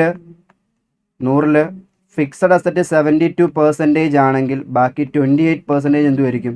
കറണ്ട് അസറ്റ് ആയിരിക്കും. അപ്പോൾ ആൻസർ സി ആണ് ആൻസർ. ഓക്കെ, അപ്പോൾ ഫിക്സഡ് അസറ്റ് ടോട്ടൽ അസറ്റിൻ്റെ എത്ര പെർസെൻറ്റേജ് ആണ്? 72% എങ്കിൽ ബാക്കി 28% എന്തുമായിരിക്കും? കറണ്ട് അസറ്റ് ആയിരിക്കും. ഓക്കെ, അടുത്തത് question number 33. Depreciation is provided on all. നമുക്കറിയാം ഡിപ്രീസിയേഷൻ പ്രൊവൈഡ് ചെയ്ത ഏത് അസറ്റിനാണ്? ഫിക്സഡ് അസറ്റ് മുകളിലാണ്, ഫിക്സഡ് അസറ്റിലാണ്. കറണ്ട് അസറ്റോ നോൺ ടാഞ്ചിബിളോ ഒന്നുമല്ല. ഏതാണ്? ഫിക്സഡ് അസറ്റ് ആണ്. ഓക്കെ, അടുത്ത fund flow statement is prepared to. Fund flow statement എന്തിനാണ് പ്രിപ്പയർ ചെയ്യുന്നത്? Ascertain the item wise outflow of fund is in a given period. Okay, identify changes in the working capital changes കണ്ടുപിടിക്കാൻ. Identify the reason behind the change in working capital. അതുകൊണ്ട് അപ്പോൾ answer ഏതാണ്? Answer asset in the item wise outflow of fund. Okay, അതും കണ്ടുപിടിക്കേണ്ടി വരും. Identify the change working capital changes കണ്ടുപിടിക്കേണ്ടി വരും. Identify the reason behind the, ഈ working capital change ഉള്ള റീസൺ എന്താ അതും കണ്ടുപിടിക്കേണ്ടി വരും. അപ്പോൾ answer all of the above ആണ്. Okay, cash flow consider. എന്താണ് ക്യാഷ് ഫ്ലോ? എന്താ കൺസിഡർ ചെയ്യുന്നത്? നമുക്കറിയാം ക്യാഷ് ഫ്ലോ ക്യാഷ് ട്രാൻസാക്ഷൻ മാത്രമാണ് കൺസിഡർ ചെയ്യുന്നത് അല്ലേ? കിട്ടാനുള്ളത് കൊടുക്കാനുള്ളത് റെക്കോർഡ് ചെയ്തില്ല. ക്യാഷ് ട്രാൻസാക്ഷൻ ഓൺലി എന്ന് പറയുമ്പം ക്യാഷ് ആൻഡ് ക്യാഷ് ഇക്വലൻസ് ആണ് പറയുന്നത്. ഇവിടെ എന്താ? Accrual transaction. തെറ്റാണ്. ചേഞ്ചസ് ഇൻ വർക്കിംഗ് ക്യാപിറ്റൽ അല്ല, വർക്കിംഗ് ക്യാപിറ്റലിൻ്റെ പാർട്ട് മാത്രമാണ്. വർക്കിംഗ് ക്യാപിറ്റൽ ചേഞ്ചസും കണ്ടുപിടിക്കും. Only cash and cash ഇക്വലൻസ് transaction. അപ്പോൾ അതാണ് ആൻസർ. ക്യാഷും ക്യാഷിൻ്റെ ഇക്വലൻസ് ട്രാൻസാക്ഷൻ മാത്രമാണ് ക്യാഷ് ഫ്ലോ സ്റ്റേറ്റ്മെൻറ്റ് വരുന്നത്. ഓക്കെ അല്ലേ? അപ്പോൾ സി ആണ് ആൻസർ. അടുത്തത് 36. Total source of fund 3 lakh. നമ്മളതിൽ സോഴ്സ് എടുത്തിട്ടുണ്ട്. 3 lakhൻ്റെ ഫണ്ട് ഉണ്ട്. ആപ്ലിക്കേഷൻ ഫണ്ട് എത്ര പേയ്മെൻ്റ് ആയിട്ടുണ്ട്? 2,50,000 റുപ്പീസ് പോയിട്ടുണ്ട്. എളുപ്പമല്ലേ? നമ്മുടെ കയ്യിൽ 3 lakh ഉണ്ട്, 2 lakh പോയിട്ടുണ്ട്. അപ്പോൾ ബാക്കി 50,000 രൂപ കയ്യിലുണ്ടല്ലോ. 50,000 കയ്യിലുണ്ടല്ലോ. അപ്പോൾ അത് ഇൻക്രീസ് ബൈ 50,000 റുപ്പീസ് അല്ലേ? ഫണ്ട് ഇൻക്രീസ് ആയി തന്നെ കിടക്കുമല്ലോ. നെഗറ്റീവ് ആയിരുന്നെങ്കിൽ എന്താണ്? ഡിക്രീസ് ആയനെ. അപ്പോൾ സോഴ്സ് ഓഫ് ഫണ്ടിൽ 3 lakh ഉണ്ട്, ആപ്ലിക്കേഷൻ ഫണ്ടിൽ 2,50,000 ഉണ്ട്. അപ്പം ബാക്കി ഫണ്ട് 50,000 റുപ്പീസിന് ഫണ്ട് ഉണ്ട്. ഇതേതാ ഫണ്ട് ഫ്ലോ സ്റ്റേറ്റ്മെൻറ്റ് ആണ്. ഫണ്ട് ഫ്ലോ സ്റ്റേറ്റ്മെൻറ്റ് ഐഡിയ ഉണ്ടെങ്കിൽ നമുക്കിത് പെട്ടെന്ന് സോൾവ് ചെയ്യാൻ പറ്റും. Fund flow statement. ഓക്കെ, അപ്പോൾ ആൻസർ ബി ആണ് ആൻസർ. ഓക്കെ, അടുത്ത കണ്ടോ, which of the following are the regard as financial activities in the cash flow statement. കണ്ടോ, കുറേ നേരം കൊണ്ട് ക്യാഷ് ഫ്ലോ സ്റ്റേറ്റ്മെൻറ്റും പിന്നെ എന്താണ് ഇൻവെസ്റ്റിംഗ് ആക്ടിവിറ്റീസും കുറേ വരുന്ന cash flow statement fund flow statement വരുന്നുണ്ടോ. ഈ ക്യാഷ് ഫ്ലോ സ്റ്റേറ്റ്മെൻ്റ് ഒക്കെ ഒരു പ്രോബ്ലം ഏരിയാസ് ആണ്. പക്ഷേ അതിൽ നിന്ന് ഒന്നെങ്കിൽ പ്രോബ്ലം ചോദിക്കാം, അല്ലെങ്കിൽ എന്ത് ചോദിക്കാം, തിയറി ഏരിയ ചോദിക്കാം. പക്ഷേ എന്ത് ചോദിച്ചാലും അതിൻ്റെ ബേസിക് കോൺസെപ്റ്റ് ആ ചാപ്റ്ററിൻ്റെ നമ്മൾ അറിഞ്ഞിരുന്നേ പറ്റൂ. ഇവിടെ ഫിനാൻഷ്യൽ ഞാൻ നേരത്തെ പറഞ്ഞു, ഓപ്പറേറ്റിംഗ് ആക്ടിവിറ്റി പറഞ്ഞപ്പോൾ ഓപ്പറേറ്റിംഗ് ആക്ടിവിറ്റിയുടെ കോൺസെപ്റ്റ് പറഞ്ഞു, ഇൻവെസ്റ്റിംഗ് പറഞ്ഞപ്പോൾ ഇൻവെസ്റ്റിങ്ങിൻ്റെ കേസ് ഞാൻ പറഞ്ഞു. ഇപ്പോൾ ഫിനാൻഷ്യൽ കേസ് പറയാം. ഒരു ഫിനാൻഷ്യൽ ആക്ടിവിറ്റി എന്ന് പറയുമ്പോൾ ഇഷ്യൂ ഓഫ് ഷെയർ ഇഷ്യൂ ചെയ്യുന്നു, ഡിബഞ്ചർ ഇഷ്യൂ ചെയ്യുന്നു, ഇതിൻ്റെയൊക്കെ ഷെയറിൻ്റെയും ഡിബഞ്ചറിൻ്റെ റിഡംഷൻ വരും, ഡിവിഡൻഡ് പെയ്ഡ് വരും, ഇൻട്രസ്റ്റ് പെയ്ഡ് വരും. ഇതെല്ലാം ലോൺ നമ്മൾ ബാങ്കിൽ നിന്ന് ലോൺ എടുത്താലും ബാങ്കിൻ്റെ ലോണിൻ്റെ റീപേയ്മെൻ്റ് ആയാലും ഇതെല്ലാം എവിടെ വരുന്നത്, ഫിനാൻസിങ് ആക്ടിവിറ്റി ആയിരുന്നു. ഓക്കെ അല്ലേ. ഫണ്ട് റേസ് ചെയ്യുന്ന എല്ലാ മാറ്ററും ഫിനാൻസിങ് ആക്ടിവിറ്റിയാണ്. ഫിനാൻസിങ് ആക്ടിവിറ്റിയാണ്. അപ്പോൾ ഇവിടെ എന്തൊക്കെ വരൂടാ, കണ്ടോ, ഇൻട്രസ്റ്റ് പെയ്ഡ്, ഞാൻ പറഞ്ഞില്ല ഇൻട്രസ്റ്റ് കിട്ടുന്നത് ഇൻവെസ്റ്റിംഗ് ആണ്, ഇൻട്രസ്റ്റ് പേ ചെയ്യുന്നത് ഫിനാൻസിങ് ആണ്. അപ്പോൾ അത് ഫിനാൻസിങ് ആണ്. Issue of preference shares issue ചെയ്യുന്നു, അപ്പോൾ അതും എന്താണ്, ഫിനാൻസിങ് ആണ്. റിഡംഷൻ ഓഫ് പ്രിഫറൻസ് ഷെയർസ്, അപ്പോൾ ഇഷ്യൂ ഉണ്ട് റിഡംഷൻ ഉണ്ട്, അതും ഫിനാൻസിങ് ആണ്. അപ്പോൾ ആൻസർ എന്താ, all of the above. Okay അല്ലേ. അപ്പോൾ ഫിനാൻസിങ് ആക്ടിവിറ്റി ഐഡിയ നമുക്കുണ്ടായിരിക്കണം. ഓക്കെ, അടുത്തത് when debit balance as per cash book. അപ്പോൾ ക്യാഷ് ബുക്ക് ഡെബിറ്റ് ബാലൻസ് എന്ന് പറഞ്ഞാൽ ഫേവറബിൾ ബാലൻസ് ആണ്. അപ്പോൾ ക്യാഷ് ബുക്ക് ക്രെഡിറ്റ് ബാലൻസ് എന്ന് പറയുമ്പോൾ ഓവർ ഡ്രാഫ്റ്റ് ആണ്, BRS. ഓക്കെ, അപ്പോൾ ക്യാഷ് ബുക്ക് ഡെബിറ്റ് ബാലൻസ് ആണ്. അപ്പോൾ ക്യാഷ് ബുക്കിലാണ് സ്റ്റാർട്ട് ചെയ്തത്. അപ്പോൾ ക്യാഷ് ബുക്ക് സ്റ്റാർട്ട് ചെയ്താൽ നമ്മൾ പാസ്ബുക്കിൻ്റെ ഭാഗത്ത് ചിന്തിക്കണം. Okay, first cheque 5,000 deposit into bank. 5,000 cheque ബാങ്കിൽ ഡെപ്പോസിറ്റ് ചെയ്തു. ബാങ്ക് അത് എന്ത് ചെയ്തിട്ടില്ല, കളക്ട് ചെയ്തിട്ടില്ല. അപ്പോൾ ബാങ്കിൽ കുറഞ്ഞു കിടക്കുമല്ലേ, ക്യാഷ് ബുക്കിൽ സ്റ്റാർട്ട് ചെയ്താൽ പാസ്ബുക്കിനെ ഭാഗത്ത് ചിന്തിക്കുക. അപ്പോൾ പാസ്ബുക്ക് സംബന്ധിച്ചിട്ട് കുറഞ്ഞു കിടക്കും. അപ്പോൾ നമ്മൾ എന്ത് ചെയ്യേണ്ടി വരും, ഡിഡക്റ്റ് ചെയ്യേണ്ടി വരും. Deducted by 5,000. ഓക്കെ അല്ലേ. ക്യാഷ് ബുക്കിൽ സ്റ്റാർട്ട് ചെയ്താൽ പാസ്ബുക്കിനെ ഭാഗത്ത് ചിന്തിക്കുക, ഇവിടെ ക്യാഷ് ബുക്കിലാണ് സ്റ്റാർട്ട് ചെയ്യുക. Debit balance as per cash ബുക്കിലാണ്. അപ്പോൾ പാസ്ബുക്കിൽ ചെക്ക് ഡെപ്പോസിറ്റ് ചെയ്യുമ്പോൾ ക്യാഷ് ബുക്കിൽ റെക്കോർഡ് ചെയ്യും. ആ ചെക്ക് ബാങ്ക് കളക്ട് ചെയ്യാം, പാസ്ബുക്കിൽ കുറഞ്ഞു കിടക്കുക. അപ്പോൾ എന്ത് ചെയ്യണം, കുറയ്ക്കണം. BRS, ആ ചാപ്റ്ററിനകത്ത് ഒരു ഐഡിയ വേണം. ഇവിടെ BRS എന്ന ചാപ്റ്ററിനകത്ത് ഒരു ഫുൾ ക്വസ്റ്റ്യൻ ചോദിച്ചോ? ഇല്ല, ഒരു ചെറിയൊരു പാർട്ട് മാത്രമാണ് ചോദിച്ചത്. നമുക്ക് ചെയ്തു നോക്കേണ്ട ആവശ്യമുണ്ടോ? ഇല്ല. അടുത്തത് very important, question number 39 important ആണ്. If the net profit for the period 13,65,000. അപ്പം നെറ്റ് പ്രോഫിറ്റ് 13,65,000 നെറ്റ് പ്രോഫിറ്റ് ഉണ്ട്. After charging depreciation of 1,75,000. നമുക്കറിയാം ക്യാഷ് ഫ്ലോ സ്റ്റേറ്റ്മെൻറ്റ് ഇൻഡയറക്റ്റ് മെത്തേഡിനകത്ത് നെറ്റ് പ്രോഫിറ്റ് സ്റ്റാർട്ട് ചെയ്യും. ഇവിടെ ഡിപ്രീസിയേഷൻ നമ്മൾ അഡ്ജസ്റ്റ് ചെയ്തിട്ടുണ്ട്, ഡിപ്രീസിയേഷൻ. അപ്പോൾ ഡിപ്രീസിയേഷൻ നോൺ ക്യാഷ് എക്സ്പെൻസ് അല്ലേ. അപ്പം നോൺ ക്യാഷ് എക്സ്പെൻസ് നമ്മൾ ചാർജ് ചെയ്തിട്ടുണ്ടെങ്കിൽ തിരിച്ച് നമ്മൾ എന്ത് ചെയ്യേണ്ടി വരും, അത് കാരണം നമ്മുടെ പ്രോഫിറ്റ് കുറഞ്ഞു കാണും. അപ്പം ഈ ഡിപ്രീസിയേഷൻ തിരിച്ച് നമ്മൾ എന്ത് ചെയ്യണം, ആഡ് ബാക്ക് ചെയ്യണം. നെറ്റ് പ്രോഫിറ്റിനകത്ത് ശ്രദ്ധിക്കുക, P&L depreciation is A non cash expense, depreciation. Okay, കുറച്ച് ഫുൾ നമുക്ക് വായിക്കാം. ഡിപ്രീസിയേഷൻ ഉണ്ട്. Crediting profit of 35,000 on sale of plant and machinery. Then fund from operation will be, അപ്പോൾ ഓപ്പറേഷനിലെ എമൗണ്ട് കണ്ടുപിടിക്കേണ്ടത്. ഓപ്പറേറ്റിംഗ് ആക്ടിവിറ്റിയിലെ amount അറിയാൻ വേണ്ടി നമ്മൾ നെറ്റ് പ്രോഫിറ്റ് ഒരു 13,65,000 നെറ്റ് പ്രോഫിറ്റ് ഉണ്ട്, ഇൻഡയറക്റ്റ് മെത്തേഡാണ്. ഓക്കെ, ഇതിൽ നിന്ന് നോൺ ക്യാഷ് എക്സ്പെൻസ് എന്താണ് ലെസ് ചെയ്തിട്ടുണ്ട്, നമ്മൾ എന്ത് ചെയ്യണം, തിരിച്ച് ആഡ് ബാക്ക് ചെയ്യണം. നോൺ ക്യാഷ് എക്സ്പെൻസ് ഡെബിറ്റ് ചെയ്തിട്ടുണ്ട്, തിരിച്ച് നമ്മൾ ആഡ് ബാക്ക് ചെയ്യണം.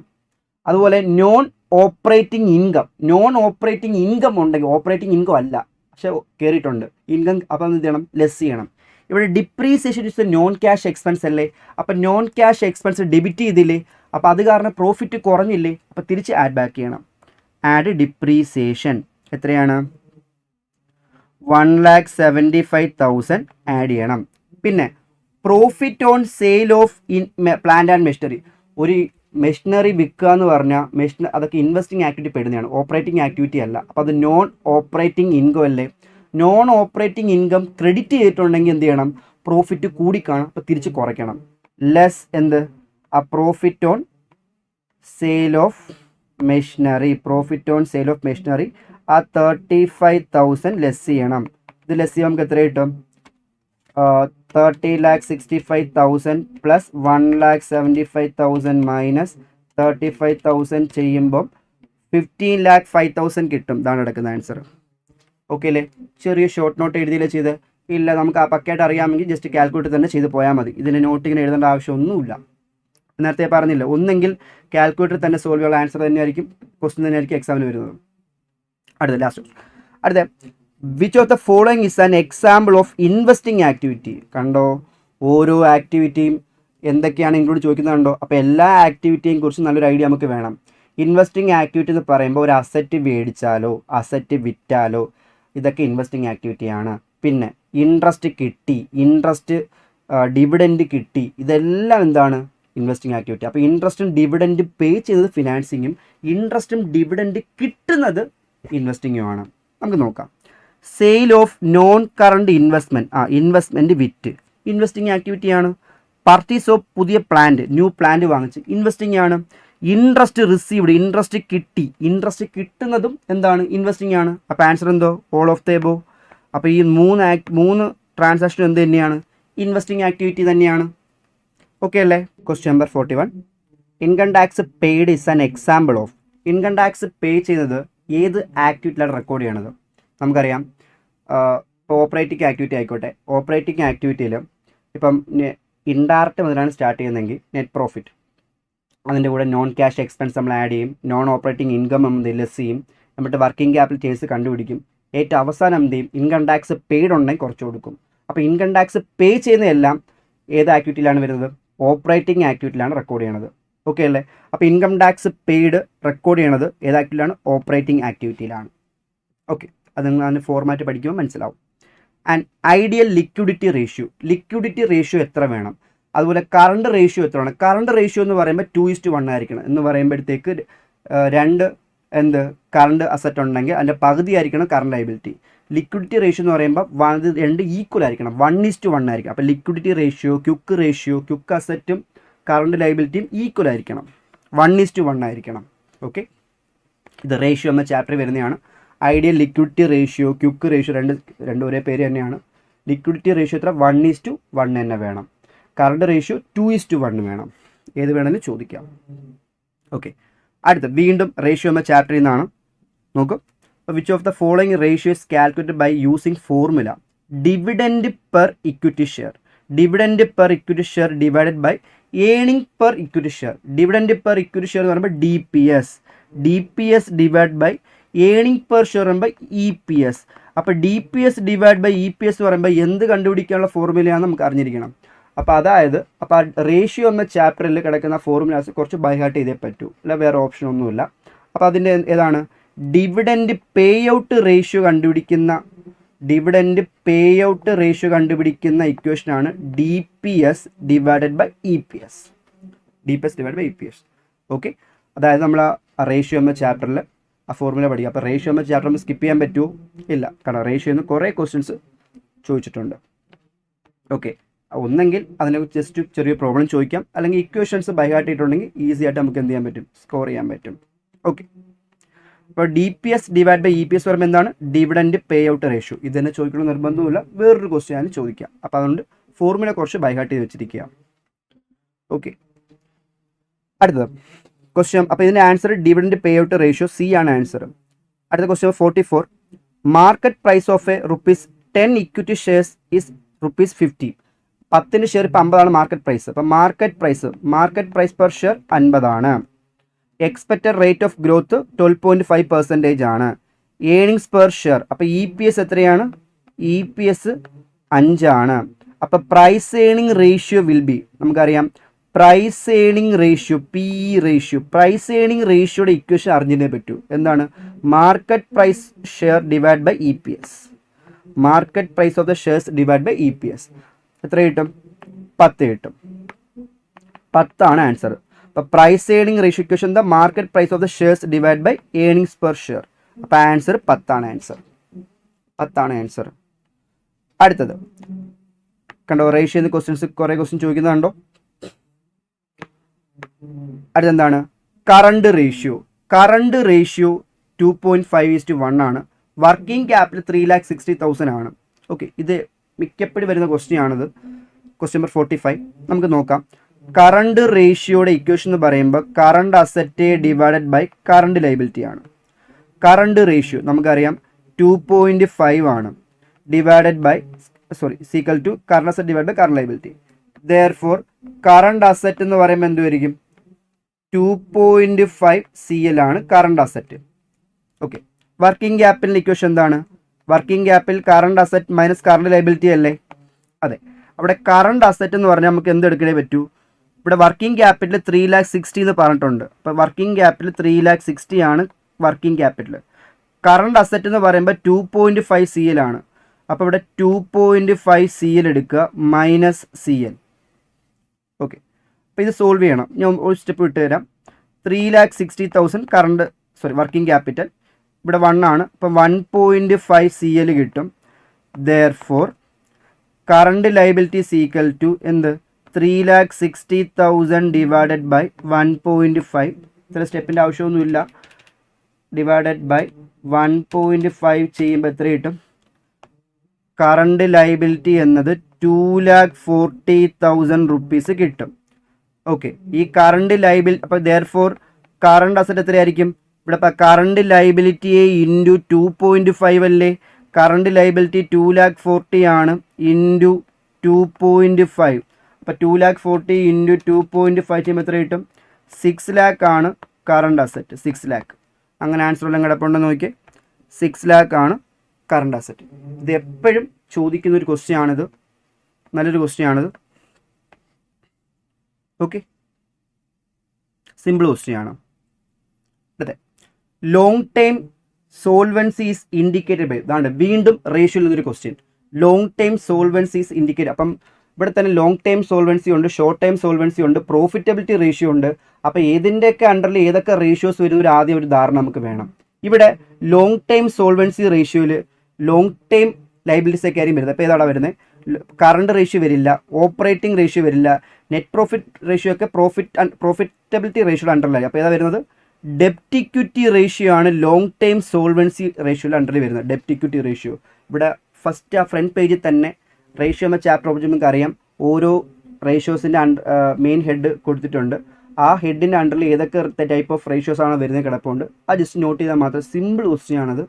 ഓക്കെ, അപ്പോൾ ലോങ് ടൈം സോൾവൻസി റേഷ്യോയുടെ അണ്ടറിൽ വരുന്നത് ഏതാണ്, ഡെപ്റ്റ് ഇക്വിറ്റി റേഷ്യോ ആണ് ലോങ് ടൈം സോൾവൻസി റേഷ്യോയുടെ അണ്ടറിൽ വരുന്നത്. അടുത്ത, which of the following is not a part of quick asset. നമുക്കറിയാം ക്യുക്ക് അസറ്റ് കണ്ടുപിടിക്കാൻ നേരത്ത് നമ്മൾ എന്ത് ചെയ്യുന്നു വെച്ച് കഴിഞ്ഞാൽ, ക്യുക്ക് അസറ്റ് കണ്ടുപിടിക്കാൻ നേരത്ത് കറണ്ട് അസറ്റിൽ നിന്ന് നമ്മൾ പ്രീപെയ്ഡ് എക്സ്പെൻസ് കുറച്ച് കളയും, പ്രീപെയ്ഡ് എക്സ്പെൻസ്. അപ്പോൾ ഇവിടെ ഏതാ വരുന്നത്, ക്യുക്ക്. അപ്പോൾ ഇവിടെ വരുന്നത് not a part of quick അസറ്റിൻ്റെ അണ്ടറിൽ വരാത്ത ഏതാണ്, പ്രീപെയ്ഡ് എക്സ്പെൻസ് ആണ്. പ്രീപെയ്ഡ് എക്സ്പെൻസ് ക്യുക്ക് അസറ്റിൻ്റെ അണ്ടറിൽ വരൂല. ഓക്കെ, അടുത്ത, അപ്പോൾ ആൻസർ ഡി ആയിരുന്നു. Which of the following is a profitability ratio. നേരത്തെ പറഞ്ഞില്ലേ, നേരത്തെ ഇവിടെ ചോദിച്ചത് എന്താണ്, ലോങ് ടൈം സോൾവൻസി റേഷ്യോ ഏതാണെന്ന് ചോദിച്ചത്. അപ്പോൾ ഞാൻ പറഞ്ഞു ലോങ് ടൈം സോൾവൻസി റേഷ്യോയുടെ അണ്ടറിൽ ഏതൊക്കെ ടൈപ്പ് ഓഫ് റേഷ്യോ വരും, ഷോർട്ട് ടൈം സോൾവൻസി റേഷ്യോയുടെ അണ്ടറിൽ ഏതൊക്കെ ടൈപ്പ് ഓഫ് റേഷ്യോ വരും, പ്രോഫിറ്റബിലിറ്റി റേഷ്യോയുടെ അണ്ടറിൽ ഏതൊക്കെ റേഷ്യോസ് വരും, ആക്ടിവിറ്റി റേഷ്യോ, ഇങ്ങനെ കുറേ ഒരു ലിസ്റ്റ് തന്നെ കിടപ്പുണ്ട്. ആ ലിസ്റ്റ് ജസ്റ്റ് നോക്കിയിട്ട് ആ വരുന്ന റേഷ്യോസ് ജസ്റ്റ് മനസ്സിലാക്കി വെച്ചിരുന്നാൽ മാത്രം മതി. അതിൽ തന്നെ നമുക്ക് സ്കോർ ചെയ്യാൻ പറ്റും ഒരു 1 മാർക്ക്. ഇവിടെ വീണ്ടും which of the following is a profitability ratio.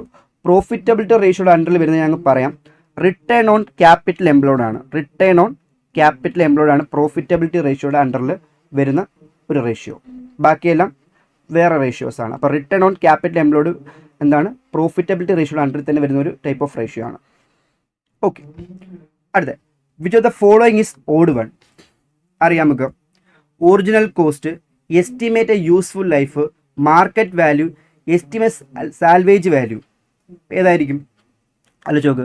Depreciation നമുക്ക് കാൽക്കുലേറ്റ് ചെയ്യണമെങ്കിൽ അസറ്റിൻ്റെ ഒറിജിനൽ കോസ്റ്റിൽ നിന്ന് സ്ക്രാപ്പ് വാല്യൂ, സാൽവേജ് വാല്യൂ കുറച്ചിട്ട് യൂസ്ഫുൾ ലൈഫ് എടുക്കുമ്പോൾ എന്ത് കിട്ടും, ഡിപ്രീസിയേഷൻ എമൗണ്ട് കിട്ടും. അപ്പോൾ അതിൽ വേണ്ടത് ഏതാണ്, മാർക്കറ്റ് വാല്യൂ വേണ്ട. അപ്പോൾ ഏതാ answer, odd one market value ആണ്. മാർക്കറ്റ് വാല്യൂ ആണ്. അടുത്തത്, if debit side of income and expenditure account exceed the credit side. എളുപ്പമല്ലേ? അതായത് ഒരു ഇൻകം ആൻഡ് എക്സ്പെൻഡിച്ചർ അക്കൗണ്ടാണ് വിചാരിക്കും. ഇൻകം, ഇത് എക്സ്പെൻസും ഇത് ഇൻകവും. ഓക്കെ, ഡെബിറ്റ് സൈഡ് എന്ന് പറയാൻ നേരത്ത് എക്സ്പെൻസ് സൈഡ്, എക്സ്പെൻസ് കൂടി ഇൻകം കുറഞ്ഞ്, ഡെബിറ്റ് സൈഡ് പറയുമ്പോൾ എക്സ്പെൻസ് സൈഡ് കൂടുക, എക്സ്പെൻസ് സൈഡ് കൂടുക പറയുമ്പോൾ ലോസ് ആണ്. ആ ലോസിനെ വിളിക്കുന്ന പേരെന്താ? എന്താണ്? ഡെഫിസിറ്റ് അല്ലേ? ഇൻകം ആണ് കൂടുതലെങ്കിൽ സർപ്ലസ് അല്ലേ? മനസ്സിലാവുണ്ടോ? അപ്പോൾ എക്സ്പെൻസ് സൈഡ് കൂടുക എന്ന് പറഞ്ഞാൽ നമുക്ക് എന്താണ്? ലോസ്. ആ ലോസിനെ വിളിക്കുന്ന പേര് ഡെഫിസിറ്റ് എന്നാണ്. അപ്പോൾ ഡെഫിസിറ്റ് ബാലൻസ് ആണ്. Okay, next question. Accounting does not record non financial transaction because of. നമ്മൾ നോൺ ഫിനാൻഷ്യൽ ട്രാൻസാക്ഷൻ അല്ലാത്തതൊന്നും നമ്മൾ റെക്കോർഡ് ചെയ്യത്തില്ല. ഏതാണ്? Money measurement. മണി ഐറ്റംസ് മാത്രമേ റെക്കോർഡ് ചെയ്യത്തുള്ളൂ. അപ്പോൾ ഏതാടാ? മണി മെഷർമെൻ്റ് ആണ്. ഡി ആണ് ആൻസർ. ഓക്കെ, ഇതൊക്കെ അക്കൗണ്ടിങ് പ്രോസസ് തന്നെ പഠിക്കുന്ന ഏരിയാസാണ്. അടുത്തത്, original cost of a machine 8 lakh. 8 lakhൻ്റെ മെഷീൻ ഉണ്ട്. The amount of depreciation for second year at 10% per annum return down value method. അപ്പോൾ രണ്ടാമത്തെ വർഷത്തെ ഡിപ്രീസിയേഷൻ എമൗണ്ട് ആണ് ചോദിച്ചിരിക്കുന്നത്. സിമ്പിൾ ക്വസ്റ്റ്യൻ ആണ്. 8 lakh മൈനസ് 10% ചെയ്യുമ്പം എത്ര കിട്ടും? ഇവിടെ 80,000 വരും ഡിപ്രീസിയേഷൻ, ഫസ്റ്റ് ഇയർ ഡിപ്രീസിയേഷൻ. അത് കുറയ്ക്കുമ്പോൾ 7,20,000 റുപ്പീസ് വരും. സെക്കൻഡ് ഇയർ ഡിപ്രീസിയേഷൻ ആണ് ചോദിച്ചിരിക്കുന്നത്. എന്ത് ചെയ്താൽ മതി? ഇൻറ്റു 10% അടിക്കുക. അപ്പം എത്ര കിട്ടും? 72,000 കിട്ടും.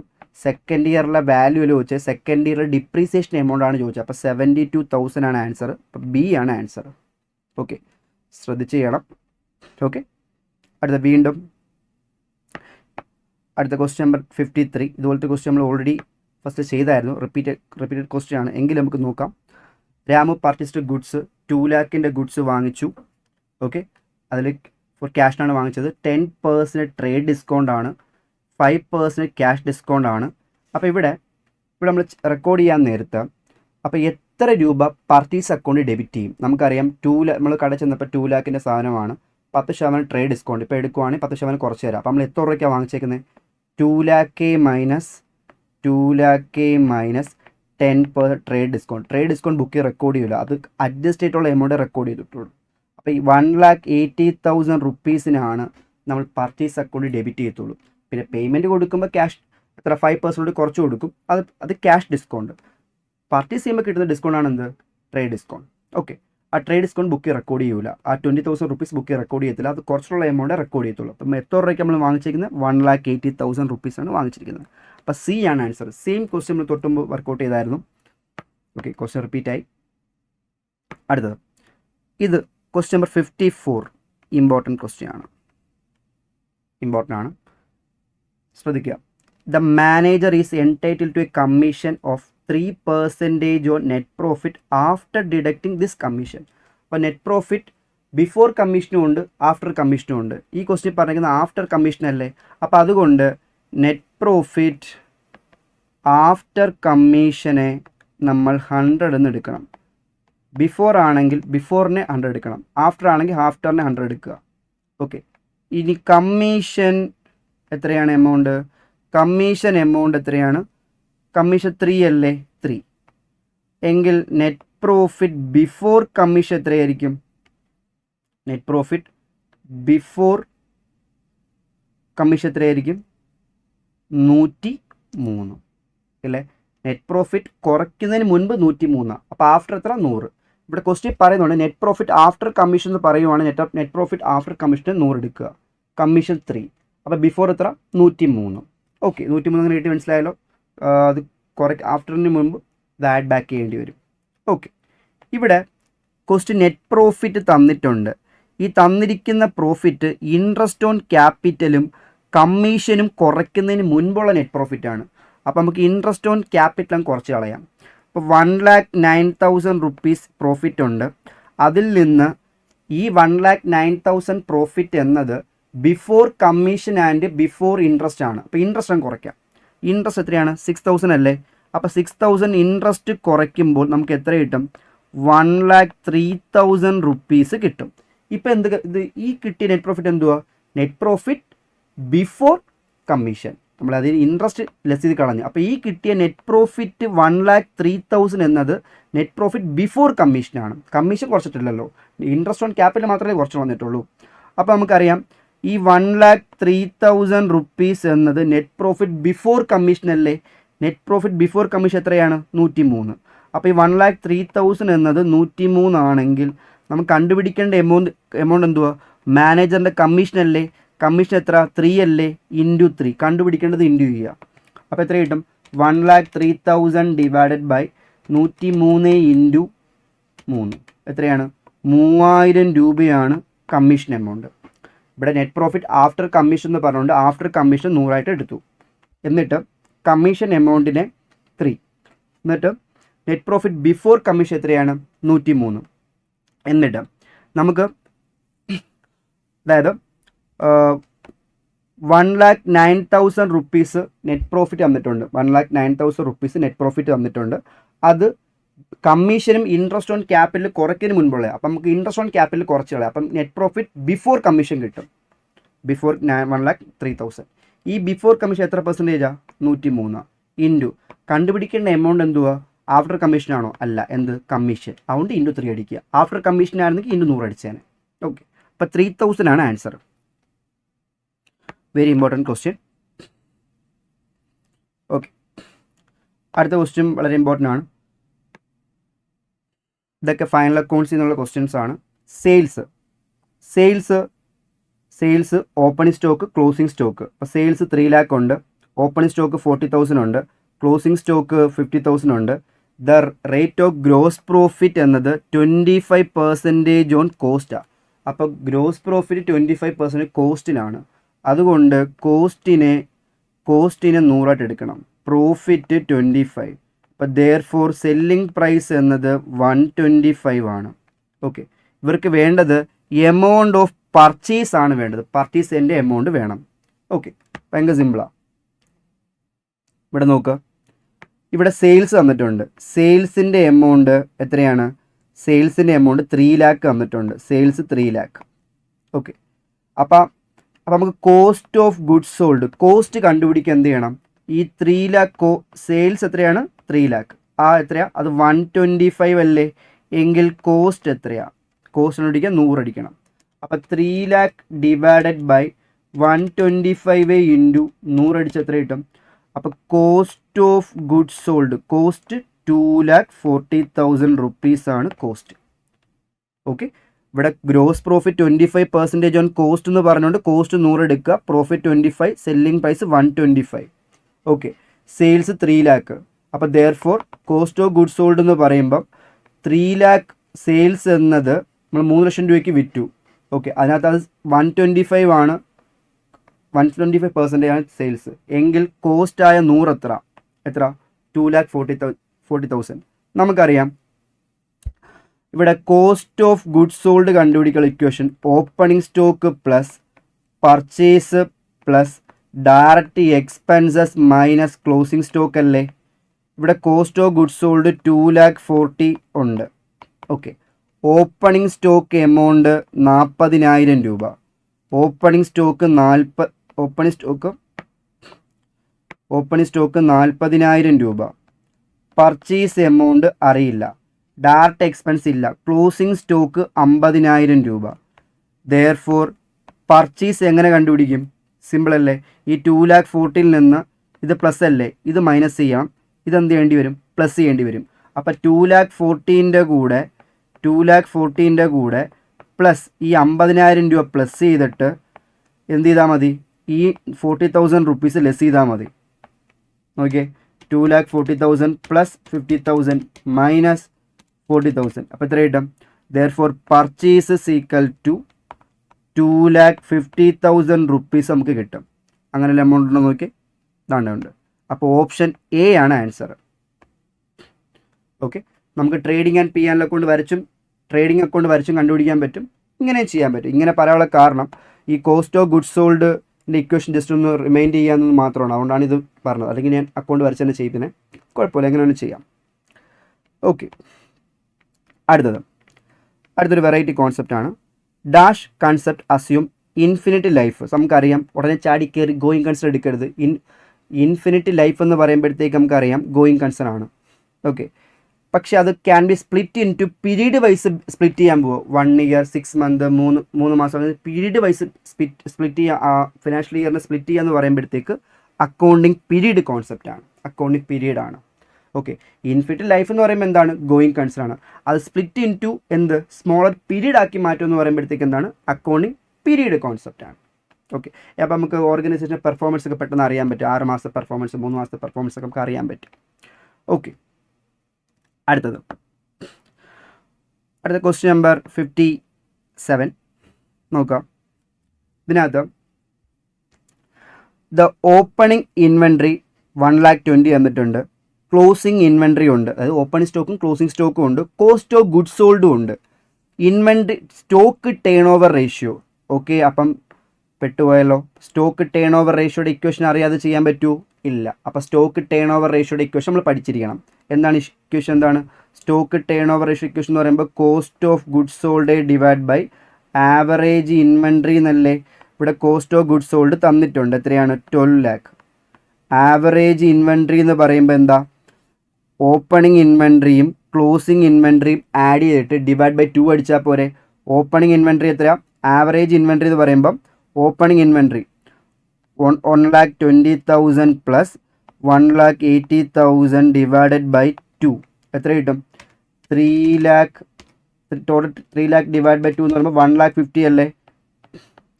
ഓക്കെ, അപ്പം 12 lakh ഡിവൈഡഡ് ബൈ 1,50,000 ചെയ്യുമ്പം 8 times. അപ്പോൾ ഇൻവെൻട്രി ടേൺ ഓവർ റേഷ്യോ എത്രയാണ്, 8 ആണ് ആൻസർ. ഇക്വേഷൻ എന്താണ്, cost of goods sold divide by average inventory. Average inventory എങ്ങനെ കണ്ടുപിടിച്ചു, opening plus closing divide by 2. Okay, അടുത്തത് ദ കറണ്ട് റേഷ്യോ. ഇത് ഇച്ചിരി കുറച്ച് ലെങ്തി ക്വസ്റ്റ്യൻ ആണ്, പക്ഷെ എളുപ്പമാണ്. ഓക്കെ, നോക്കൂ അടുത്ത question. If current ratio 2.5:1, liquidity ratio 1.25:1, inventory 60,000, what will be the value of current liability? Okay, കുറച്ച് വെറൈറ്റി ക്വസ്റ്റ്യൻ ആണ്. ഓക്കെ, നമുക്ക് നോക്കാം. ഞാൻ ചെയ്തതുപോലെ തന്നെ ഇവിടെ current ratio, current asset divide by current liability അല്ലേ. കറണ്ട് റേഷ്യോ 2.5 പറഞ്ഞിട്ടുണ്ടല്ലോ. ഓക്കെ, അപ്പോൾ ദെയർഫോർ കറണ്ട് അസറ്റ് എന്ന് പറയുമ്പോൾ എത്രയാണ്, 2.5 CL എടുക്കുക. ഓക്കെ, അടുത്ത quick ratio question liquidity ratio വെച്ചാൽ ക്യുക്ക് റേഷ്യോ. ഓക്കെ, നമുക്കറിയാം കറണ്ട് അസറ്റിൽ നിന്ന് ഇൻവെൻട്രി മൈനസ് ചെയ്യണം. ഇൻവെൻട്രി പ്രീപെയ്ഡ് എക്സ്പെൻസ് ഉണ്ടെങ്കിൽ മൈനസ് ചെയ്യാം, divide by current liability. Okay, quick ratio 1.25 ആണ്. കറണ്ട് അസറ്റ് വെച്ചാൽ എന്തുവാണ്, 2.5 CL ആണ്. ഇൻവെൻട്രി 60,000 അല്ലേ, ഡിവൈഡഡ് ബൈ കറണ്ട് ലയബിലിറ്റി എത്ര പറഞ്ഞിരിക്കുന്നത്, തന്നിട്ടില്ല, അതാണ് കണ്ടുപിടിക്കുക. അപ്പോൾ ഇത് സോൾവ് ചെയ്യുമ്പോൾ നമുക്ക് എന്ത് കിട്ടും, കറണ്ട് ലയബിലിറ്റി കിട്ടും. ഓക്കെ, സിമ്പിളാണ്. ഇത് എന്ത് ചെയ്യുക, മൈനസ് ചെയ്യുക. മൈനസ് ചെയ്യുമ്പോൾ എങ്ങനെ വരും, ഇത് എത്രയാണ്, 1.25 CL. ഓക്കെ അല്ലേ, സീക്വൽ ടു 2.5 CL മൈനസ് 60,000 രൂപ. ഓക്കെ, ഇതെങ്ങനെ ചെയ്യും, എന്ത് ചെയ്താൽ മതി, ഇത് മൈനസ് ചെയ്യുമ്പോൾ എത്ര കിട്ടും, ഈ 2.5 മൈനസ് 1.25 ചെയ്യാൻ നേരത്ത് 1.25 CL കിട്ടും. അപ്പോൾ therefore CL is equal to ഈ 60,000 ഡിവൈഡഡ് ബൈ 1.25 എടുത്താൽ മതി. അപ്പോൾ 60,000 ഡിവൈഡ് ബൈ 1.25 ചെയ്യാത്ത എത്രയാണ്, 48,000 ആയിരിക്കും ആൻസർ വരുന്നത്. 48,000. ഓക്കെ, 48,000 ആണ് കറണ്ട് ലയബിലിറ്റി. നമുക്ക് ഇവിടെ ചോദിച്ചിരിക്കുന്നത് കറണ്ട് ലയബിലിറ്റി ആണ് ചോദിച്ചിരിക്കുന്നത്. അപ്പോൾ അതുകൊണ്ട് എത്രയായിരിക്കും ആൻസർ, എത്രയാണ്, 48,000. D ആണ് ആൻസർ. ഓക്കെ, ഇത് 2 റേഷ്യോ കൂടി കണക്ട് ചെയ്ത് ചെയ്യേണ്ടി വരും. അടുത്ത ക്വസ്റ്റ്യൻ. അടുത്തത് ഭയങ്കര സിമ്പിളാണ്. ദ നെറ്റ് പ്രോഫിറ്റ് റേഷ്യോ 25% എങ്കിൽ ഓപ്പറേറ്റിംഗ് റേഷ്യോ എത്രയാണ്? അപ്പോൾ ടോട്ടൽ 100ൽ 25 നെറ്റ് പ്രോഫിറ്റ് റേഷ്യോ ആണെങ്കിൽ ബാക്കി എത്രയായിരിക്കും, 75% എന്തുമായിരിക്കും, ഓപ്പറേറ്റിംഗ് റേഷ്യോ ആയിരിക്കും. അതായത് ടോട്ടൽ 100ൽ 25% നെറ്റ് പ്രോഫിറ്റ് റേഷ്യോ. അപ്പോൾ ബാക്കി 75% എന്തുമായിരിക്കും? ഓപ്പറേറ്റിംഗ് റേഷ്യോ ആയിരിക്കും. ഇത് കണ്ടുപിടിക്കാനുള്ള ഏറ്റവും വലിയ ഇക്വേഷൻ. ഓക്കെ, 100. ഇപ്പോൾ വേറെ പറയാം, ടോട്ടൽ 100ൽ 75% എന്ത്? ഓപ്പറേറ്റിംഗ് റേഷ്യോ ആണ്. 75%. അപ്പോൾ ബാക്കി എന്തുമായിരിക്കും? 25% എന്തായിരിക്കും? നെറ്റ് പ്രോഫിറ്റ് റേഷ്യോ ആയിരിക്കും. ഓക്കെ, ഇതൊരു സിമ്പിൾ കോൺസെപ്റ്റാണ്. അടുത്തത് question number 60. Mention the net amount of inflow ആണോ ഔട്ട്ഫ്ലോ ആണോ cash flow statement when fixed asset having book value 2 lakh ആണ്. അതിൻ്റെ അക്യൂമുലേറ്റഡ് ഡിപ്രീസിയേഷൻ 1,20,000 ആണ്. അപ്പം ബുക്ക് വാല്യൂ 2 lakhൽ നിന്ന് അക്യൂമുലേറ്റഡ് ഡിപ്രീസിയേഷൻ ആയ 1,20,000 നമ്മൾ കുറച്ച് കളയുന്നു. അപ്പോൾ എത്ര വാല്യൂ? എൻ്റെ ഇപ്പോഴത്തെ വാല്യൂ 80,000 ആണ്. ഇത്രയും വാല്യൂ ഉള്ള സാധനം 25% നമ്മൾ എങ്ങനെ കൊടുക്കുന്നത്? കുറച്ചാണ് കൊടുക്കുന്നത്. 25% കുറച്ചാണ്, ലോസിലാണ് കൊടുക്കുന്നത്. അപ്പം -25% അടിക്കുക. അപ്പോൾ 80,000 മൈനസ് 25% എത്രയാണ്? 60,000 റുപ്പീസ് ആയിരിക്കും നമുക്ക് ക്യാഷ് കിട്ടിയിട്ടുള്ളത് ഇൻഫ്ലോ. ഓക്കെ അല്ലേ? 60,000 രൂപയായിരിക്കും ക്യാഷ് കിട്ടിയിരിക്കുന്നത്. അപ്പോൾ എത്രയാണ്? ഇൻഫ്ലോ 60,000. അതായിരിക്കും ആൻസർ. ഓക്കെ, 2 lakh വാല്യൂ ഉണ്ട്, അതിൻ്റെ അക്യൂമുലേറ്റ് ഡിപ്രീസിയേഷൻ 1,20,000 ആണ്. അപ്പോൾ അക്യൂമുലേറ്റ് ഡിപ്രീസിയേഷൻ കുറയ്ക്കാൻ നേരത്ത് നമുക്ക് എന്ത് കിട്ടും? 80,000 ബുക്ക് വാല്യൂ കിട്ടും. അതിൻ്റെ ആ കോസ്റ്റിൻ്റെ കൂടെ 80,000 വിറ്റേക്കുന്നത്, അതിൽ നിന്ന് 20% ലോസിനാണ് വിറ്റേക്കുന്നത്. അപ്പോൾ 20% കുറച്ചാണ് വിറ്റേക്കുന്നത്. ഓക്കെ, അതങ്ങ് എടുത്താൽ മതി. ഓക്കെ, അപ്പോൾ നമുക്ക് 60,000 റുപ്പീസ് ആയിരിക്കും ഇൻഫ്ലോ കിട്ടിയേക്കുന്നത്. Okay, next question number 61. നമ്മൾ സെയിം ക്വസ്റ്റ്യൻ വർക്കൗട്ട് ചെയ്തായിരുന്നു. ക്വസ്റ്റ്യൻ നമ്പർ 15 ഞാൻ കാണിച്ചു തരാം. കണ്ടോ? Goods worths 2,720 returned by RV passed through the books 7,220. Okay അല്ലേ? ഇവിടെ RV എന്ന പേര് മാറി, ഇവിടെ എന്തുമായിട്ട് മാറി? ഇവിടെ സെയിം ക്വസ്റ്റ്യൻ തന്നെ, റിപ്പീറ്റഡ് ക്വസ്റ്റ്യൻ തന്നെയാണ്. പ്രീവിയസ് ഇയർ ക്വസ്റ്റ്യൻ ചോദിച്ച ക്വസ്റ്റ്യൻ റിപ്പീറ്റ് ആവാൻ ചാൻസ് വളരെ കൂടുതലാണ്. കണ്ടോ? ഗുഡ്സ് വെർത്ത് എമൗണ്ട് വരെ സെയിം ആണ്, ജസ്റ്റ് പേര് മാത്രമേ മാറിയിട്ടുള്ളൂ. ഓക്കെ, ജസ്റ്റ് എങ്കിലും നമുക്ക് നോക്കാം. Goods returned by Sonu. Goods return ചെയ്യുമ്പോൾ എൻട്രി എന്താണ്? Goods sales return account attach to Sonu account. Sales return debit ചെയ്യും, സോനുവിൻ്റെ അക്കൗണ്ടിൽ ക്രെഡിറ്റ് ചെയ്യും. ഓക്കെ, ഇത് റെക്കോർഡ് ചെയ്ത ടൈമിൽ എന്ത് സംഭവിച്ചു? എമൗണ്ട് കൂടിപ്പോയി. എമൗണ്ട് കൂടി. അപ്പം എമൗണ്ട് കൂടി എന്ത് ചെയ്യണം? നമ്മളിപ്പം പഠിച്ചിട്ടുണ്ട്, ഡെബിറ്റ് ചെയ്യാൻ വിട്ടുപോയി ഡെബിറ്റ് ചെയ്യും, ക്രെഡിറ്റ് ചെയ്യാൻ വിട്ടുപോയി ക്രെഡിറ്റ് ചെയ്യും. ഡെബിറ്റ് കൂടിയാൽ കുറയ്ക്കാൻ എന്ത് ചെയ്യണം? ക്രെഡിറ്റ് ചെയ്യണം. ക്രെഡിറ്റ് കൂടിയാൽ കുറയ്ക്കാൻ എന്ത് ചെയ്യണം? ഡെബിറ്റ് ചെയ്യണം. ഇവിടെ sales return account attach to എന്താണ്? സോനു അക്കൗണ്ട് അല്ലേ? സോനു അക്കൗണ്ട്. ഇവരുടെ അക്കൗണ്ടിൽ 2,720 പകരം എമൗണ്ട് കൂടിപ്പോയില്ലേ? 7,220 എഴുതിയില്ലേ? അപ്പോൾ സെയിൽസ് റിട്ടേണിൻ്റെ ഡെബിറ്റ് കൂടിപ്പോയി, അപ്പോൾ കുറയ്ക്കാൻ ക്രെഡിറ്റ് ചെയ്യണം. സോനുവിൻ്റെ ക്രെഡിറ്റ് കൂടിപ്പോയി, കുറയ്ക്കാൻ ഡെബിറ്റ് ചെയ്യണം. അപ്പോൾ ഓപ്പോസിറ്റാ പോരെ? അപ്പോൾ എൻട്രി എന്താ? Sonu account debit to sales return എന്ന് വരും. അപ്പോൾ എത്ര രൂപയാണ് കൂടിക്കിടക്കുന്നത്? 4,500. ആ എമൗണ്ട് കുറച്ച് നോക്കിയാൽ മതി. 4,500 കൂടിക്കിടക്കണം. അപ്പോൾ സോനുവിൻ്റെ അക്കൗണ്ടിൽ ഡെബിറ്റ് ചെയ്യണം, സെയിൽസ് റിട്ടേൺ അക്കൗണ്ടിൽ ക്രെഡിറ്റ് ചെയ്യണം. ഈ എൻട്രി അല്ല ചോദിച്ചേക്കുന്നത്, ജസ്റ്റ് അതിനകത്ത് ഒരു പാർട്ട് മാത്രമേ ചോദിച്ചിട്ടുള്ളൂ. അപ്പോൾ എവിടെയാണ് correct? Sonu will be debited by 4,500. ശരിയല്ലേ? സോനുവിൻ്റെ അക്കൗണ്ടിൽ ഡെബിറ്റ് ചെയ്യണം, അത് മാത്രമേ ചോദിച്ചിട്ടുള്ളൂ. ഓക്കെ, അപ്പോൾ എ ആണ് ആൻസർ. അടുത്ത accounting standard AS3 deal with. Accounting standard AS3 നമുക്കറിയാം. AS2 valuation of inventory, AS3 cash flow ആണ്. AS10 എന്താണ്? പ്രോപ്പർട്ടി പ്ലാന്റ് എക്യുപ്മെൻ്റ് ആണ്. തൊട്ട് മുമ്പ് നമ്മൾ ഡിസ്കസ് ചെയ്തായിരുന്നു. അപ്പോൾ ഇവിടെ AS3 ഡീൽ ചെയ്തേക്കുന്നത് ഏതാണ്? സ്റ്റേറ്റ്മെൻറ്റ് ഓഫ് ക്യാഷ് ഫ്ലോസ് ആണ്. അടുത്ത ക്വസ്റ്റ്യൻ നമ്പർ 63 എന്താണ്? AS10 which of the following asset did not covered by accounting standard. ഈ താഴെ പറയുന്ന അസറ്റിനകത്ത് അക്കൗണ്ടിങ് സ്റ്റാൻഡേർഡിനെ കവർ ചെയ്യാത്ത, AS10 കവർ ചെയ്യാത്ത അസറ്റ് ഏതാണ് ചോദിച്ചേക്കുന്നത്? AS10 കവർ ചെയ്യുന്നത് പ്രോപ്പർട്ടി പ്ലാന്റ് എക്യുപ്മെൻ്റ് അല്ലേ? അത് ലൈവ് സ്റ്റോക്ക് ഒന്നും വരത്തില്ലല്ലോ. Property plant machinery, furniture, building ആ വരത്തുള്ളൂ. ലൈവ് സ്റ്റോക്ക് ഒന്നും വരില്ല. അപ്പോൾ ആൻസർ ഏതാണ്? സി ആണ് ആൻസർ. അടുത്തത്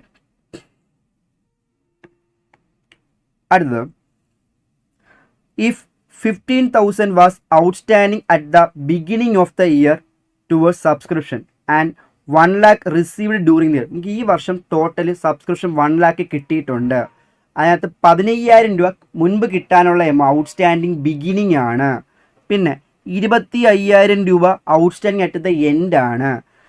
okay, shown income and expenditure account 1 year ഇൻകമിൽ കാണിക്കൂ. അപ്പോൾ നമുക്ക് റെസിപ്റ്റ് ആൻഡ് പേയ്മെൻറ്റ് അക്കൗണ്ട് പ്രകാരം ടോട്ടൽ കിട്ടി. ഇൻകം ആൻഡ് എക്സ്പെൻഡിച്ചർ അക്കൗണ്ടിൽ 1 ഇയർ ഇൻകം മാത്രമേ റെക്കോർഡ് ചെയ്യൂ. എങ്ങനെ കണ്ടുപിടിക്കുന്നു വെച്ച് കഴിഞ്ഞാൽ നമുക്കറിയാം ഈ 1 ഇയർ ഇൻകം കണ്ടുപിടിക്കാൻ ടോട്ടൽ നമുക്ക് 1 ലാക്ക് കിട്ടി. 1 ലാക്ക് കിട്ടിയതിൻ്റെ കൂടെ ഈ ഔട്ട്സ്റ്റാൻഡിങ്ങിൻ്റെ കേസ് ഈ വർഷം കിട്ടാനുള്ളത് നമ്മൾ എന്ത് ചെയ്യും? ആഡ് ചെയ്യും. അപ്പോൾ ഔട്ട്സ്റ്റാൻഡിങ് എൻഡ് നമ്മൾ എന്ത് ചെയ്യേണ്ടി വരും? ആഡ് ചെയ്യണം. മുൻപ് കിട്ടാനുള്ള എമൗണ്ട് ഔട്ട്സ്റ്റാൻഡിങ് ബിഗിനിങ് നമ്മൾ എന്ത് ചെയ്യേണ്ടി വരും? ലെസ് ചെയ്യേണ്ടി വരും. ഓക്കെ അല്ലേ? ഔട്ട്സ്റ്റാൻഡിങ്ങിൻ്റെ കേസ് എൻഡ് നമ്മൾ ആഡ് ചെയ്യും, ബിഗിനിങ് ലെസ് ചെയ്യും. അപ്പോൾ തിരിച്ചുകൂടി പഠിച്ചു. അഡ്വാൻസിൻ്റെ ബിഗിനിങ്ങും ഉണ്ട്, അഡ്വാൻസിൻ്റെ എൻഡും ഉണ്ട്. എന്ന് വെച്ച് കഴിഞ്ഞാൽ എൻഡ് പറയാം, അടുത്ത വർഷം കിട്ടാനുള്ള എമൗണ്ട് ഇപ്പോഴേ കിട്ടി, എൻഡിൽ കിട്ടി. അപ്പോൾ അത് ഈ വർഷത്തെ ഇൻകം അല്ലല്ലോ, അതുകൊണ്ട് ലെസ് ചെയ്യും. അപ്പോൾ ബിഗിനിങ് എന്ന് പറയുമ്പോൾ എന്താ? ഈ എൻഡ് അല്ലേ അടുത്ത വർഷം പോണത്. അപ്പോൾ ബിഗിനിങ് എന്ത് ചെയ്യും? ആഡ് ചെയ്യും. അപ്പോൾ അഡ്വാൻസിൻ്റെ ബിഗിനിങ് ആഡ് ചെയ്യും, എൻഡ് ലെസ് ചെയ്യും. എന്തിനാ ചെയ്യുന്നത്? 1 ഇയർ ഇൻകം കണ്ടുപിടിക്കാൻ വേണ്ടി. ഈ ക്വസ്റ്റ്യൻ അഡ്വാൻസ് ഒന്നുമില്ല, ഔട്ട്സ്റ്റാൻഡിങ് മാത്രമേ ഉള്ളൂ. അപ്പോൾ ടോട്ടൽ 1 ലാക്ക് റുപ്പീസ് ഉണ്ട്. ഈ 1 ലാക്കിൻ്റെ കൂടെ ഔട്ട്സ്റ്റാൻഡിങ്ങിൻ്റെ എൻഡ് നമ്മൾ ആഡ് ചെയ്യണം, ബിഗിനിങ് ലെസ് ചെയ്യണം. അപ്പോൾ add outstanding end. Outstanding end എത്രയാണ് പറഞ്ഞേക്കുന്നത്? 25,000. 25,000 ആഡ് ചെയ്യുക, ലെസ് ഔട്ട്സ്റ്റാൻഡിങ് ബിഗിനിങ് ലെസ് ചെയ്യുക. എത്രയാണ്? 15,000 ലെസ് ചെയ്യുക. എങ്കിലേ 1 ഇയർ ഇൻകം കിട്ടും. എത്ര കിട്ടും? 1 ലാക്ക് പ്ലസ് 25,000 മൈനസ് 15,000 ചെയ്യുമ്പോൾ എത്ര കിട്ടും? 1,10,000 എന്ന ആൻസർ കിട്ടും. ഓക്കെ അല്ലേ? അതെല്ലാം കിടപ്പുണ്ടോ? ആണ്ടേ. അപ്പോൾ ഓപ്ഷൻ എ ആണ് ആൻസർ. ഓക്കെ, ഇതൊക്കെ ഐഡിയ ഉണ്ട്. അപ്പം ടോട്ടൽ 1 ലാക്ക് കിട്ടി. അപ്പോൾ 1 ലാക്കാണ് ടോട്ടൽ കിട്ടിയ എമൗണ്ട്. അപ്പോൾ 1 ഇയർ ഇൻകം കണ്ടുപിടിക്കണം, അതിന് ഔട്ട്സ്റ്റാൻഡിങ് എൻഡ് ആഡ് ചെയ്യണം. അപ്പം 1 ലാക്കിൻ്റെ കൂടെ എന്ത് ചെയ്യുക? 25,000 ആഡ് ചെയ്യുക. ഔട്ട്സ്റ്റാൻഡിങ് ബിഗിനിങ് ഉണ്ടെങ്കിൽ ലെസ് ചെയ്യുക. അപ്പോൾ ആൻസർ കിട്ടി. കാൽക്കുലേറ്റർ തന്നെ ചെയ്താൽ മതി, ഈ നോട്ടിൻ്റെ ആവശ്യമൊന്നുമില്ല. ഓക്കെ അല്ലേ? ഞങ്ങൾക്ക് മനസ്സിലാവാൻ വേണ്ടി നോട്ട് എഴുതുന്നേ ഉള്ളൂ. അടുത്ത ഭയങ്കര സിമ്പിൾ ക്വസ്റ്റ്യൻ. അടുത്തത്, what are 3 components activities of cash flow statement? കുറേ നേരം നമ്മൾ ക്യാഷ് ഫ്ലോ സ്റ്റേറ്റ്മെൻറ്റ് പഠിക്കുന്നുണ്ട്. ക്യാഷ് ഫ്ലോ സ്റ്റേറ്റ്മെൻറ്റ് 3 കമ്പോണൻറ്റ്സ് ഏതൊക്കെയാണ്? Operating activity, investing activity, financing activity. അങ്ങനെ എന്തെങ്കിലും ഓപ്ഷൻ ഉണ്ടോ എന്ന് നോക്കിയാൽ ഇതാണ്ട്. Operating activity, investing activity, financing activity. അപ്പോൾ ഓപ്ഷൻ ഡി ആണ് ആൻസർ. ഓക്കെ, അടുത്തത്, which of the following transaction does not create cash flow? Flow of fund. ഫണ്ടിനെ അഫക്റ്റ് ചെയ്യാത്ത ഏതാണ്? നമുക്ക് ഫണ്ട് പറയുമ്പോൾ വർക്കിംഗ് ക്യാപിറ്റൽ അഫക്റ്റ് ചെയ്യാത്ത ഏതാണെന്ന് വെച്ച് കഴിഞ്ഞാൽ ഫർണിച്ചർ വാങ്ങിച്ച് ക്യാഷ് കൊടുത്ത് മേടിച്ചു, അപ്പോൾ ക്യാഷ് കുറയൂലേ?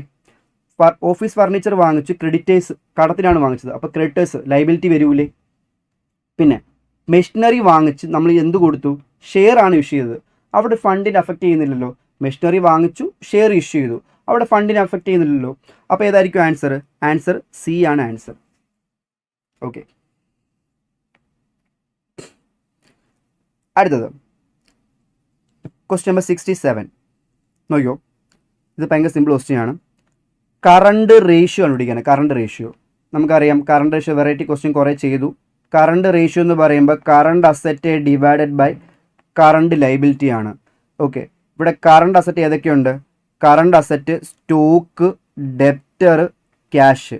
ഡിബഞ്ചർ ഒന്നും കറണ്ട് അസറ്റ് അല്ല, അപ്പോൾ അത് എടുക്കരുത്. ഓക്കെ, അപ്പോൾ ശ്രദ്ധിക്കുക. അപ്പോൾ സ്റ്റോക്ക് 1,50,000 പ്ലസ് ഡെപ്റ്റേഴ്സ് 2,30,000 പ്ലസ് ക്യാഷും ബാങ്കും 40,000 ചെയ്യുമ്പോൾ 4,20,000 റുപ്പീസ് കറണ്ട് അസറ്റ് ഉണ്ട്. ലൈബിലിറ്റി ഡിബഞ്ചർ കറണ്ട് ലൈബിലിറ്റി ഒന്നുമല്ല, ലോങ് ടൈം ലൈബിലിറ്റി ആണ്. ക്രെഡിറ്റേഴ്സ് 2 ലാക്ക് ഉണ്ട്, അത് കറണ്ട് ലൈബിലിറ്റി ആണ്. ഓക്കെ, അപ്പോൾ 4,20,000 ഡിവൈഡ് ബൈ 2 ലാക്ക് ചെയ്യുമ്പോൾ എത്ര കിട്ടും? 2.1:1 കിട്ടും. അങ്ങനെ ആൻസർ ഉടപ്പം നോക്കി നടക്കുന്നു. അപ്പോൾ എ ആണ് ആൻസർ. Simple question. അടുത്തത്, ഈ 68ാമത്തെ ക്വസ്റ്റ്യനും സെയിം ഒരെണ്ണം നമ്മൾ ചെയ്തേ ഉള്ളൂ, ഒന്നും കൂടി വേണമെങ്കിൽ ചെയ്യാം. Sales, opening stock, closing stock തന്നിട്ടുണ്ട്. ഓക്കെ, ഇവിടെ ചെറിയ വ്യത്യാസമുണ്ട്. കഴിഞ്ഞ പ്രോബ്ലത്തിൽ ഗ്രോസ് പ്രോഫിറ്റ് ഇവിടെ sales 2,40,000, opening stock 36,000, closing stock 45,000. Gross profit 20% on sale. കഴിഞ്ഞ പ്രോബ്ലത്തിൽ എന്തായിരുന്നു? 20% ഓൺ കോസ്റ്റ് ആയിരുന്നു. ഓക്കെ, ഇവിടെ സെയിലാണ്. ഇവിടെ സിമ്പിളാണ്. അപ്പോൾ ഇവിടെ നമുക്കറിയാം എന്ത് ചെയ്താൽ മതി? സെയിൽസ് എത്രയുണ്ട്? സെയിൽസ് 2,40,000 ഉണ്ട്. സെയിൽസിൻ്റെ 20% അല്ലേ, അപ്പോൾ സിമ്പിളാണ്. അപ്പോൾ ഇൻറ്റു 20% അടിക്കുക. അപ്പോൾ 2,40,000 ഇൻറ്റു 20% അടിക്കുമ്പോൾ എത്ര കിട്ടും? അപ്പോൾ ഗ്രോസ് പ്രോഫിറ്റ് 48,000 ഗ്രോസ് പ്രോഫിറ്റ് കിട്ടും. ഓക്കെ, ഗ്രോസ് പ്രോഫിറ്റ് 48,000 കിട്ടും. ആയിക്കോട്ടെ. അപ്പോൾ ഇവിടെ ആലോചിച്ച് നോക്കിയേ, നമുക്ക് വേണമെങ്കിൽ ജസ്റ്റ് ഇത് വേണമെങ്കിൽ ട്രേഡിംഗ് അക്കൗണ്ട് വരച്ച് ചെയ്യാൻ പറ്റും. ഇവിടെ ഓപ്പണിംഗ് സ്റ്റോക്ക് എത്രയാണ്? ഓപ്പണിംഗ് സ്റ്റോക്ക് 36,000 ആണ് ഓപ്പണിംഗ് സ്റ്റോക്ക്. പർച്ചേസാണ് കണ്ടുപിടിക്കേണ്ടത്, അറിയില്ല. ഗ്രോസ് പ്രോഫിറ്റ് 48,000 ഉണ്ട്. പിന്നെ സെയിൽസ് എത്രയാണ്? സെയിൽസ് 2,40,000 ആണ് സെയിൽസ്. പിന്നെ ക്ലോസിംഗ് സ്റ്റോക്ക് എത്രയാണ്? ക്ലോസിംഗ് സ്റ്റോക്ക് 45,000 ആണ്. ഞാൻ രണ്ട് രീതിയിലും കാണിച്ചു തരാം. അപ്പോൾ ഇവിടെ ചെയ്യാൻ നേരത്ത് 2,40,000 പ്ലസ് 45,000 മൈനസ് 36,000 മൈനസ് 48,000 ചെയ്യുമ്പോൾ എത്ര കിട്ടും? 2,01,000 റുപ്പീസ് പർച്ചേസ് കിട്ടും. 2,01,000 റുപ്പീസ് ഇതാണ്ട് എമൗണ്ട് ഉണ്ട്. അപ്പോൾ സി ആണ് ആൻസർ. ഇല്ല, നിങ്ങൾക്ക് നേരത്തെ ഞാൻ ചെയ്ത് വേറൊരു രീതി, ഇപ്പോൾ ചെയ്ത് വേറൊരു രീതി, കൺഫ്യൂഷൻ ആവണ്ട. നമുക്ക് സിമ്പിളായിട്ട് ചെയ്യാം. Cost of goods sold, opening stock plus purchase plus direct expenses minus closing stock രീതിയിലാണ് നമ്മൾ കണ്ടുപിടിച്ചത്. ഇവിടെ കോസ്റ്റ് ഓഫ് ഗുഡ്സ് സോൾഡ് എന്ന് പറയുമ്പം ഓക്കെ, ടോട്ടൽ സെയിൽ 2,40,000 അല്ലേ, അതിൽ 48,000 രൂപ പ്രോഫിറ്റ് അല്ലേ. അപ്പോൾ അത് ലെസ് ചെയ്യുമ്പോൾ എത്ര കിട്ടും? 2,40,000 നിന്ന് 48 ലെസ് ചെയ്ത് കളഞ്ഞാൽ എത്ര കിട്ടും? 1,92,000 കോസ്റ്റ് കിട്ടും. ഇനി opening stock 36,000 opening stock plus purchase ആണ്, ഡാറ്റ എക്സ്പെൻസ് ഒന്നുമില്ല. ക്ലോസിംഗ് സ്റ്റോക്ക് എന്ന് പറയുമ്പോൾ 45,000. സിമ്പിൾ അല്ലേ, ഇത് ആഡ് ചെയ്താൽ പോരെ. അപ്പോൾ ഇവിടെ എന്ത് ചെയ്താൽ മതി? 36 1,92,000 കൂടെ ഈ എമൗണ്ട് ആഡ് ചെയ്യുക. 45,000 ആഡ് ചെയ്തിട്ട് എന്ത് ചെയ്താൽ മതി? 36 കുറച്ച് കൊടുത്താൽ മതി. അപ്പോൾ എത്ര കിട്ടും? 2,01,000 റുപ്പീസ് തന്നെ കിട്ടും. ഓക്കെ, ഇങ്ങനെയും ചെയ്യാം, ഇങ്ങനെയും ചെയ്യാം. ഏതാ എളുപ്പം നിങ്ങൾ ചൂസ് ചെയ്യുക. കാരണം കഴിഞ്ഞ പ്രോബ്ലത്തിൽ ഇങ്ങനെ ചെയ്ത്, ഈ പ്രോബ്ലത്തിൽ ഇങ്ങനെ ചെയ്ത്, ഇപ്പോൾ ഏത് വേണം ചൂസ് ചെയ്യാം, നിങ്ങളുടെ ഇഷ്ടം. ഓക്കെ, അടുത്തത് tax paid on capital gain from sale of property. ഒരു അസറ്റ് വിറ്റ്, പ്രോപ്പർട്ടി വിറ്റ്, ഒരു അസറ്റ് വിൽക്കുക, അസറ്റ് മേടിക്കുക, ഇതെല്ലാം എന്ത് ആക്ടിവിറ്റിയാണ്? Investing activity. ഒന്നും നോക്കണ്ട. ഒരു അസറ്റ്, ഒരു പ്രോപ്പർട്ടി വിൽക്കുകയോ പ്രോപ്പർട്ടി മേടിക്കുകയോ ചെയ്യുന്ന എല്ലാം എന്ത് ആക്ടിവിറ്റി? Investing activity. ഓക്കെ, അടുത്തത് ഫണ്ട്. ഫണ്ട് നമ്മൾ ഫണ്ട് ഫ്ലോ സ്റ്റേറ്റ്മെൻറ്റിൽ ഫണ്ട് എന്ന് ഉദ്ദേശിക്കുന്നത് ഏതിനെയാണ്? ഫണ്ട് ഫ്ലോ സ്റ്റേറ്റ്മെൻറ്റ് പഠിച്ചവർക്ക് മനസ്സിലാവും. ഫസ്റ്റ് ആ ഫണ്ട് ഫ്ലോ സ്റ്റേറ്റ്മെൻറ്റ് ഫണ്ട്, ആ ഫണ്ട് എന്ന് ഉദ്ദേശിക്കുന്നത് ഫണ്ട് ഫ്ലോ സ്റ്റേറ്റ്മെൻറ്റ്, ഫണ്ട് എന്ന് ഉദ്ദേശിക്കുന്നത് എന്തിനെയാണ്? നെറ്റ്വർക്കിംഗ് ക്യാപിറ്റലിനെയാണ്. നെറ്റ്വർക്കിംഗ് ക്യാപിറ്റലിനെയാണ്. ഓക്കെ, അപ്പം ഫണ്ട് എന്ന് വെച്ചാൽ നെറ്റ്വർക്കിംഗ് ക്യാപിറ്റലിനെയാണ് ഉദ്ദേശിക്കുന്നത്. ഓക്കെ, ഇപ്പോൾ നമ്മൾ ക്വസ്റ്റ്യൻ ചെയ്ത സമയത്ത് കുറേ ക്വസ്റ്റ്യൻ റിപ്പീറ്റായി വന്നിട്ടുണ്ടായിരുന്നു.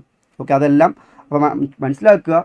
പ്രീവിയസ് ഇയർ ചോദിച്ച ക്വസ്റ്റ്യൻ തന്നെ വീണ്ടും റിപ്പീറ്റായി വരാൻ ചാൻസ് ഉണ്ട്. ഈ ഞാൻ പറഞ്ഞല്ലോ, ഈ സൂപ്പർ 100 ക്വസ്റ്റ്യൻസിനകത്ത് എന്താണ് പ്രീവിയസ് ഇയർ ക്വസ്റ്റ്യൻസും ഉണ്ട്, കുറച്ച് അഡീഷണൽ ക്വസ്റ്റ്യൻസും ഉണ്ട്.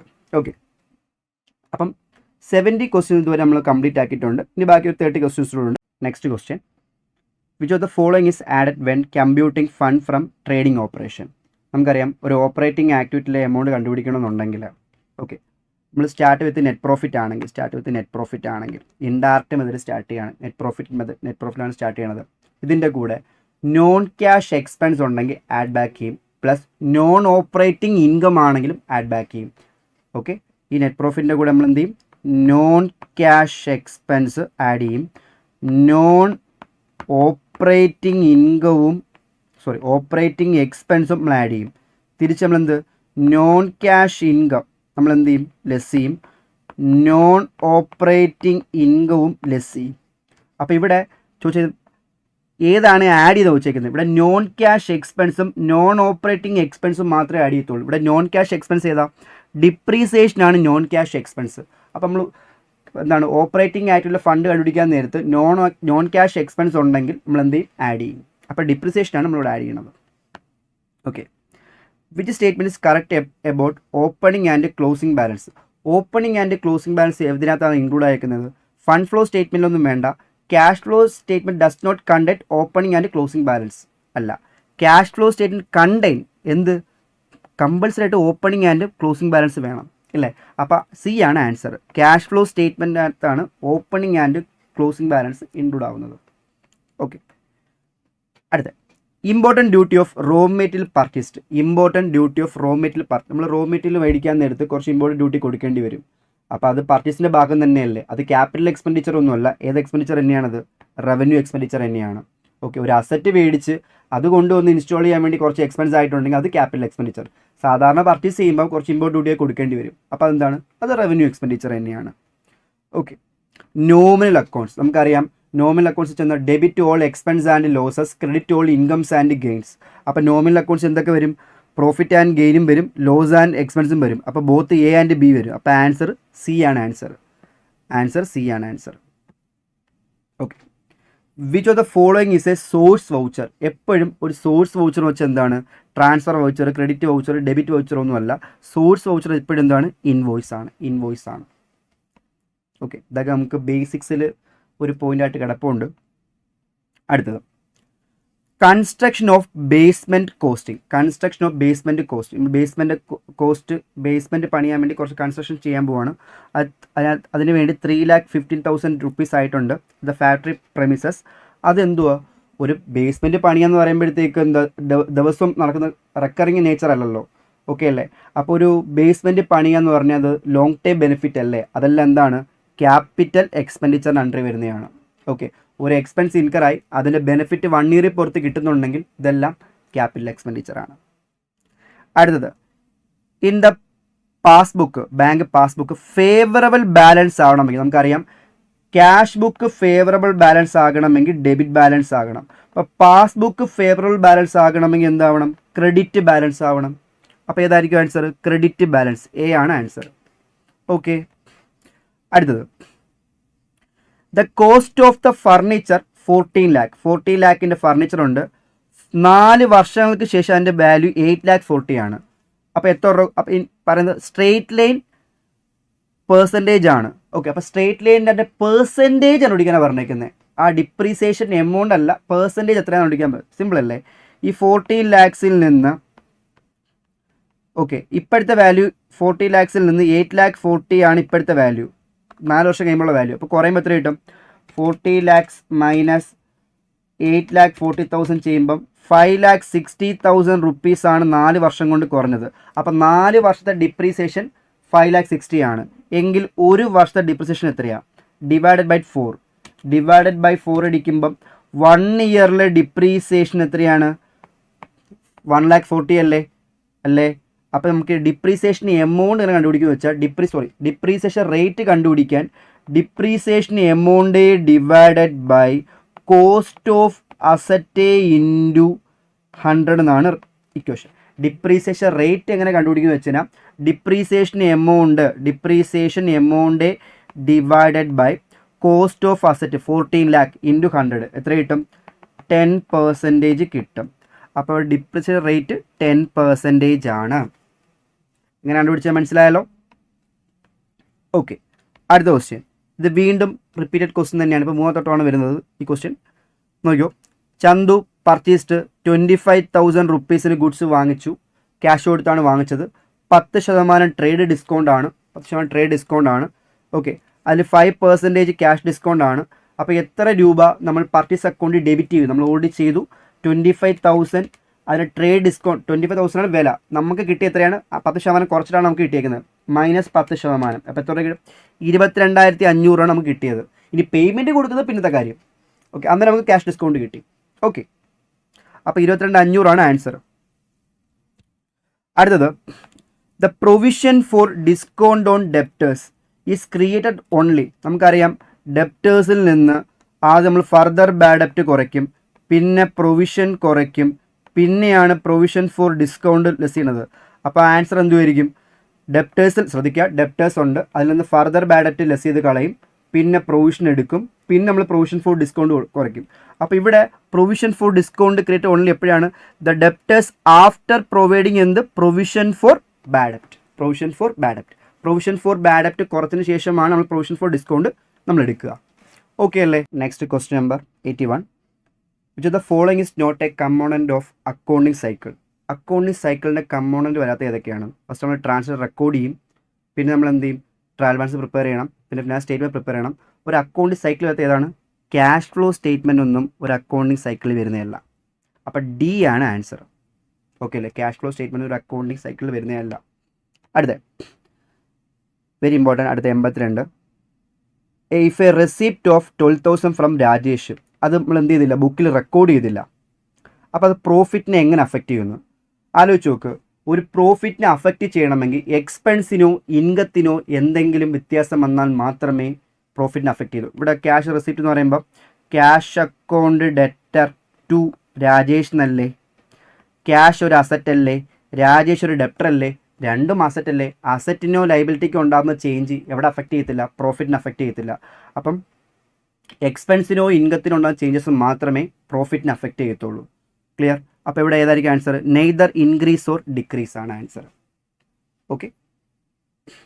അടുത്ത which of the following is A capital expenditure? താഴെ പറയുന്ന പോലെ ക്യാപിറ്റൽ എക്സ്പെൻഡിച്ചർ എഴുതുന്നത്.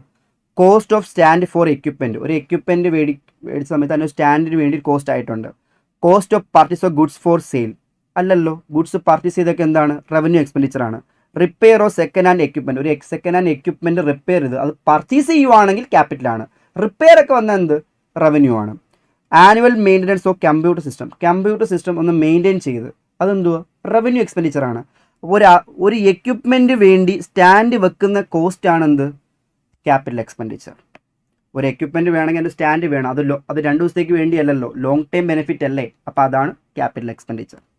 അടുത്ത കോസ്റ്റ് ഓഫ് ഗുഡ്സ് പർച്ചേസ് ചെയ്തു, ഫോർ റീസെയിലിന് വേണ്ടി ഗുഡ്സ് വാങ്ങിച്ചു. Is an example. ഗുഡ്സ് മേടിക്കുക, ഗുഡ്സ് വിൽക്കുക, ഗുഡ്സ് മേടിക്കുന്നതൊക്കെ എന്ത് എക്സ്പെൻഡിച്ചർ ആണ്? റവന്യൂ എക്സ്പെൻഡിച്ചർ ആണ്. ഗുഡ്സ് മേടിക്കുന്നതൊക്കെ റവന്യൂ എക്സ്പെൻഡിച്ചർ ആണ്. അടുത്ത insurance claim received on account. Machinery damage ആയപ്പോൾ ഇൻഷുറൻസ് ക്ലെയിം കിട്ടി. എല്ലാ മാസം കിട്ടിക്കൊണ്ടിരിക്കുമോ? ഇല്ല. നമുക്ക് ഡെയിലി കിട്ടുന്നതൊക്കെ എന്താണ്? റവന്യൂ റെസിപ്റ്റ് ആണ്. ഇങ്ങനത്തെ പർപ്പസിന് കിട്ടുമ്പോൾ എന്താണത്? ക്യാപിറ്റൽ റെസിപ്റ്റ് ആണ്. അപ്പോൾ ഇതെന്താ? ഈ ഇൻഷുറൻസ് ക്ലെയിം കിട്ടിയ എമൗണ്ട് എന്താണ്? ക്യാപിറ്റൽ റെസിപ്റ്റ് ആണ്. ക്യാപിറ്റൽ റെസിപ്റ്റ് ആണ്. ഓക്കെ, നമ്മൾ പഠിച്ചു. ക്യാഷ് അക്കൗണ്ട് ഇസ് എന്താണ്? Cash account is real account ആണ്. ക്യാഷ് അക്കൗണ്ട് ഒരു റിയൽ അക്കൗണ്ട് ആണ്.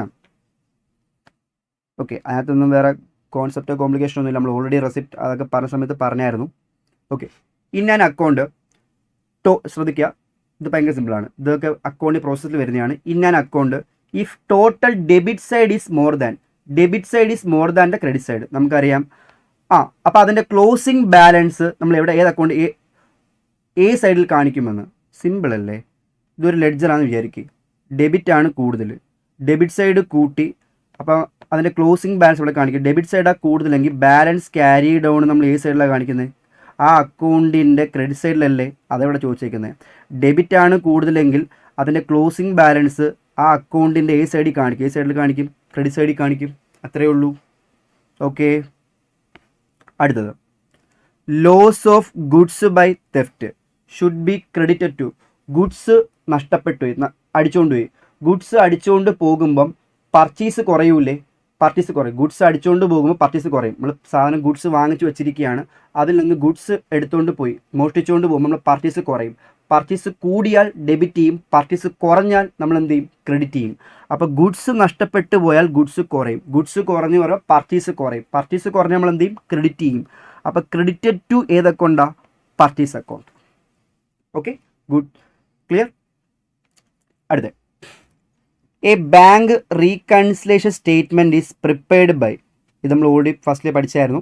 ബാങ്ക് റീകൺസിലേഷൻ പ്രിപ്പയർ ചെയ്യുന്ന വെച്ചാൽ നമ്മൾ പ്രിപ്പയർ ചെയ്യുന്ന ക്യാഷ് ബുക്കും പാസ്ബുക്കും നമ്മൾ ഡിഫറൻസ് വരുമ്പോഴാണ്. അതിലെപ്പോഴാണ്? ചെക്ക് ഇഷ്യൂ ചെയ്ത് അവരിതുവരെ പ്രസൻറ്റ് ചെയ്തിട്ടില്ല. ചെക്ക് ഇഷ്യൂ നമ്മളെ ബുക്കിൽ റെക്കോർഡ് ചെയ്യും, പക്ഷേ ബാങ്കിൻ്റെ ബുക്കിൽ അത് പ്രസൻറ്റ് ചെയ്താൽ മാത്രമേ റെക്കോർഡ് ചെയ്യത്തുള്ളൂ. അപ്പോൾ ഡിഫറൻസ് വരാം. ചെക്ക് ഇഷ്യൂ ചെയ്ത് ഡിസോണർ ആയിപ്പോയി. അപ്പോൾ ഡിസോണർ ആയപ്പോൾ നമ്മൾ അറിഞ്ഞു കാണത്തില്ല. അപ്പോൾ അതും സംഭവിക്കാം. അതും എന്താണ്?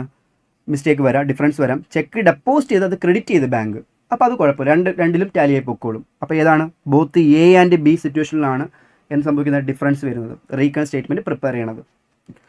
അടുത്ത question, which of this document is not required for bank reconciliation statement? നമ്മൾ ബാങ്ക് റീകൺ സ്റ്റേറ്റ്മെൻറ്റ് പ്രിപ്പയർ ചെയ്യാൻ ഈ ഡോക്യുമെൻ്റ് ആവശ്യമില്ല. എന്തില്ല? Bank column of cash book വേണം, പാസ്ബുക്ക് വേണം, ബാങ്ക് സ്റ്റേറ്റ്മെൻറ്റ് മസ്റ്റായിട്ട് വേണം. എന്ത് വേണ്ട? ട്രയൽ ബാലൻസ് വേണ്ട. അപ്പോൾ ആൻസർ ചെയ്താടാ ട്രയൽ ബാലൻസ്. സി ആണ് ആൻസർ.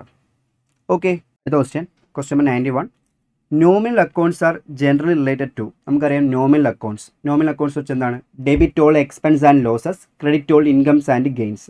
അപ്പോൾ ഇവിടെ nominal accounts asset and liability ആണ് ഫസ്റ്റ് ഓപ്ഷൻ, തെറ്റല്ലേ? Incomes and gains, okay. Debtors and creditors, capitals and drawings. അപ്പോൾ ഏതാണ് ആൻസർ? ഇൻകോ ആൻഡ് ഗെയിൻസ്, അതാണ് answer. Which of the following account with normal balance is shown the debit side of trial balance? Trial balance normally ആ account ഡെബിറ്റേ ചെയ്യത്തുള്ളൂ. എപ്പോഴും debit വരുന്ന balance ഏതായിരിക്കും? Creditors account ആണോ? റെൻറ്റ് ഇൻകോ ആണോ? Unearned income ആണോ? അല്ല, ഏതാണ്? ക്യാഷ് അക്കൗണ്ട് ആണ്. ക്യാഷ് അക്കൗണ്ടാണ് നോർമൽ ഡെബിറ്റ് ബാലൻസ് വരുന്നത്. അതുകൊണ്ട് തന്നെ അത് ട്രയൽ ബാലൻസ് ഡെബിറ്റ് ചെയ്യും. അടുത്ത, depreciation is not provided for which of the following asset? താഴെ പറയുന്ന അസറ്റിനകത്ത് ഡിപ്രീസിയേഷൻ നമ്മൾ പ്രൊവൈഡ് ചെയ്യില്ല. നമുക്കറിയാം ഡിപ്രീസിയേഷൻ വരാത്ത അസറ്റ് ഏതാണ്? ലാൻഡ് ആൻഡ് ബിൽഡിംഗ് ആണ്. ലാൻഡാണ്. ലാൻഡിന് എന്ത് വരില്ല? ഡിപ്രീസിയേഷൻ വരില്ല. അപ്പോൾ ഏതാണ്? ലാൻഡാണ്.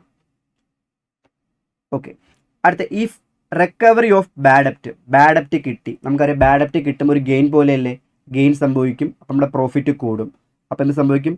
ബാഡ് ഡെപ്റ്റ് കിട്ടുമ്പോൾ ഗെയിൻ ഉണ്ടാവും, പ്രോഫിറ്റ് കൂടും. അപ്പം എന്ത്? Increase in net profit. Okay, P and account നമ്മൾ ക്രെഡിറ്റ് ചെയ്യുമ്പോൾ നമ്മുടെ നെറ്റ് പ്രോഫിറ്റ് കൂടും. Which of the following is not appear in the P and L account? P and L അക്കൗണ്ടിൽ അപ്പിയർ ചെയ്യാത്ത ഐറ്റം ഏതാണ്? ഇതൊക്കെ ബേസിക്സ് ആണ്. ഏതാണ്? ബാഡ് ഡെപ്റ്റ് അപ്പിയർ ചെയ്യും. ഡ്രോയിങ്സ് എവിടെയാണ്? ബാലൻസ് ഷീറ്റ് ക്യാപിറ്റൽ നിന്ന് കുറയ്ക്കാനുള്ള ഐറ്റം അല്ലേ? Okay. Interest on capital expense ആണ്, ചെയ്യും. പ്രൊവിഷൻ ഫോർ ഡൗട്ട്ഫുൾ ഡെപ്റ്റ്സും നമ്മൾ പി ആൻഡ് എൽ അക്കൗണ്ടിൽ റെക്കോർഡ് ചെയ്യും. അപ്പോൾ ഏതാണ്? ഡ്രോയിങ്സ് ആണ് എക്സ്ക്ലൂഡ് ആവുന്ന ഐറ്റം. പി ആൻഡ് എൽ അക്കൗണ്ടിൽ റെക്കോർഡ് ചെയ്യാത്ത ഐറ്റം ഡ്രോയിങ്സ് ആണ്. അത് കാരണം ബാലൻസ് ഷീറ്റ് ക്യാപിറ്റലിൽ നിന്ന് കുറയ്ക്കുന്ന ഐറ്റമാണ്.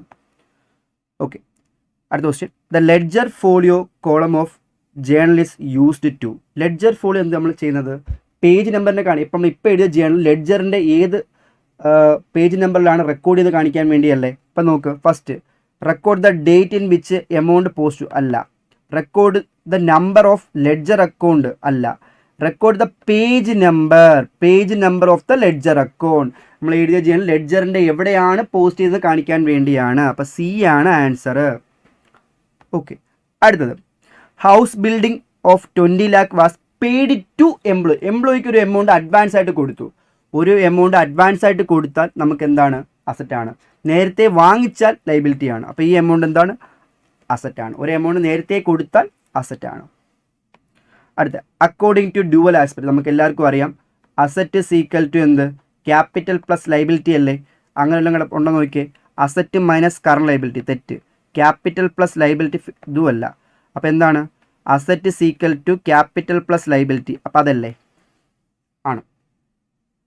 Okay, the following is informations given. Opening stock ഉണ്ട്, പർച്ചേസ് ഉണ്ട്, സെയിൽസ് ഉണ്ട്, carriage inward, carriage outward, return inward. The rate of gross profit ശ്രദ്ധിക്കണം, 25% ഓൺ കോസ്റ്റ് ആണ്. എങ്കിൽ ക്ലോസിംഗ് സ്റ്റോക്ക് എത്ര? നമുക്കിത് കണ്ടുപിടിക്കും. ട്രേഡിംഗ് അക്കൗണ്ട് വരയ്ക്കാം. ഓപ്പണിംഗ് സ്റ്റോക്ക് നമ്മൾ എന്ത് ചെയ്യും? ട്രേഡിംഗ് അക്കൗണ്ട് ഡെബിറ്റ് ചെയ്യും, ഇല്ലേ? ട്രേഡിംഗ് അക്കൗണ്ട് ഡെബിറ്റ് ചെയ്യും ഓപ്പണിംഗ് സ്റ്റോക്ക്. അടുത്തത്, പർച്ചേസ് നമ്മൾ എന്ത് ചെയ്യും? ട്രേഡിംഗ് അക്കൗണ്ട് ഡെബിറ്റ് ചെയ്യും, ഇല്ലേ? അടുത്ത, സെയിൽസ് 21,32,000. അതിനുള്ള റിട്ടേൺ ഉണ്ട്, റിട്ടേൺ കുറച്ച് കളയുക. അപ്പോൾ സെയിൽസിൽ നിന്ന് നമ്മൾ 21,32,000 നിന്ന് റിട്ടേൺ എമൗണ്ട് കുറച്ച് കളഞ്ഞു. ഓക്കെ, അടുത്തെന്താണ്? ക്യാരേജ് ഇൻവേർഡും ഉണ്ട്, ക്യാരേജ് ഔട്ട്വേർഡും ഉണ്ട്. ക്യാരേജ് ഔട്ട്വേർഡ് ഇൻഡയറക്റ്റ് എക്സ്പെൻസ് അല്ലേ? നമ്മൾ ട്രേഡിംഗ് അക്കൗണ്ട് റെക്കോർഡ് ചെയ്യൂല. ക്യാരേജ് ഇൻവേർഡ് റെക്കോർഡ് ചെയ്യും. Carriage inward 30,500. ഇനി എന്താ പറഞ്ഞേക്കുന്നത്? ഗ്രോസ് പ്രോഫിറ്റ് 25% ഓൺ കോസ്റ്റ് എന്നല്ലേ പറഞ്ഞേക്കുന്നത്. അപ്പം നമുക്ക് ഗ്രോസ് പ്രോഫിറ്റ് കണ്ടുപിടിച്ചാൽ മാത്രമേ ക്ലോസിംഗ് സ്റ്റോക്കിന് എമൗണ്ട് കണ്ടുപിടിക്കാൻ പറ്റൂ. നോക്കിക്കോണേ. അപ്പോൾ കോസ്റ്റ് 100 എടുക്കുക, പ്രോഫിറ്റ് 25% എടുക്കുക, സെല്ലിംഗ് പ്രൈസ് 125 എടുക്കുക. ഇപ്പോൾ നമുക്ക് തന്നിരിക്കുന്ന സെയിൽ എത്രയാണ്? 20,94,000 സെയിൽ തന്നിട്ടില്ലേ? ആ സെയിൽ എമൗണ്ട് എന്ന് വെച്ചാൽ 125 അല്ലേ? സെയിൽ 125 ആണ്. എങ്കിൽ നമുക്ക് പ്രോഫിറ്റ് അല്ലേ കണ്ടുപിടിക്കണ്ടേ? അതുകൊണ്ട് ×25 അടിക്കണം. ×25. അപ്പോൾ എത്ര കിട്ടും? 20,94,000 ഡിവൈഡഡ് ബൈ 125 ×25 അടിക്കുമ്പോൾ എത്ര കിട്ടും? 4,88,000 18,800 റുപ്പീസ് കിട്ടും, ഗ്രോസ് പ്രോഫിറ്റ് കിട്ടും. അപ്പം ഇതെല്ലാം കൂടി ഡെബിറ്റ് സൈഡ് കൂട്ടി ക്രെഡിറ്റ് സൈഡ് കുറയ്ക്കുമ്പോൾ എന്ത് കിട്ടും? മിസ്സിംഗ് ഫിഗറായ ക്ലോസിംഗ് സ്റ്റോക്ക് കിട്ടും. 2,25,300 കിട്ടും. എങ്ങനെ കിട്ടിയത്? ഡെബിറ്റ് സൈഡ് കൂട്ടി ക്രെഡിറ്റ് സൈഡ് കുറച്ചു. ക്ലോസിംഗ് സ്റ്റോക്ക് നമ്മൾ GP കണ്ടുപിടിച്ച് എങ്ങനെയാണ് മനസ്സിലായല്ലോ. ഓക്കെ, നമ്മൾ സെയിൽസ് എടുക്കാൻ നേരത്തെ റിട്ടേൺ കുറച്ചുള്ള നമ്മൾ സെയിൽസ് എടുക്കാവുള്ളൂ. ഇവിടെ ഗ്രോസ് പ്രോഫിറ്റ് 25% ഓൺ കോസ്റ്റാണ് പറഞ്ഞേക്കുന്നത്.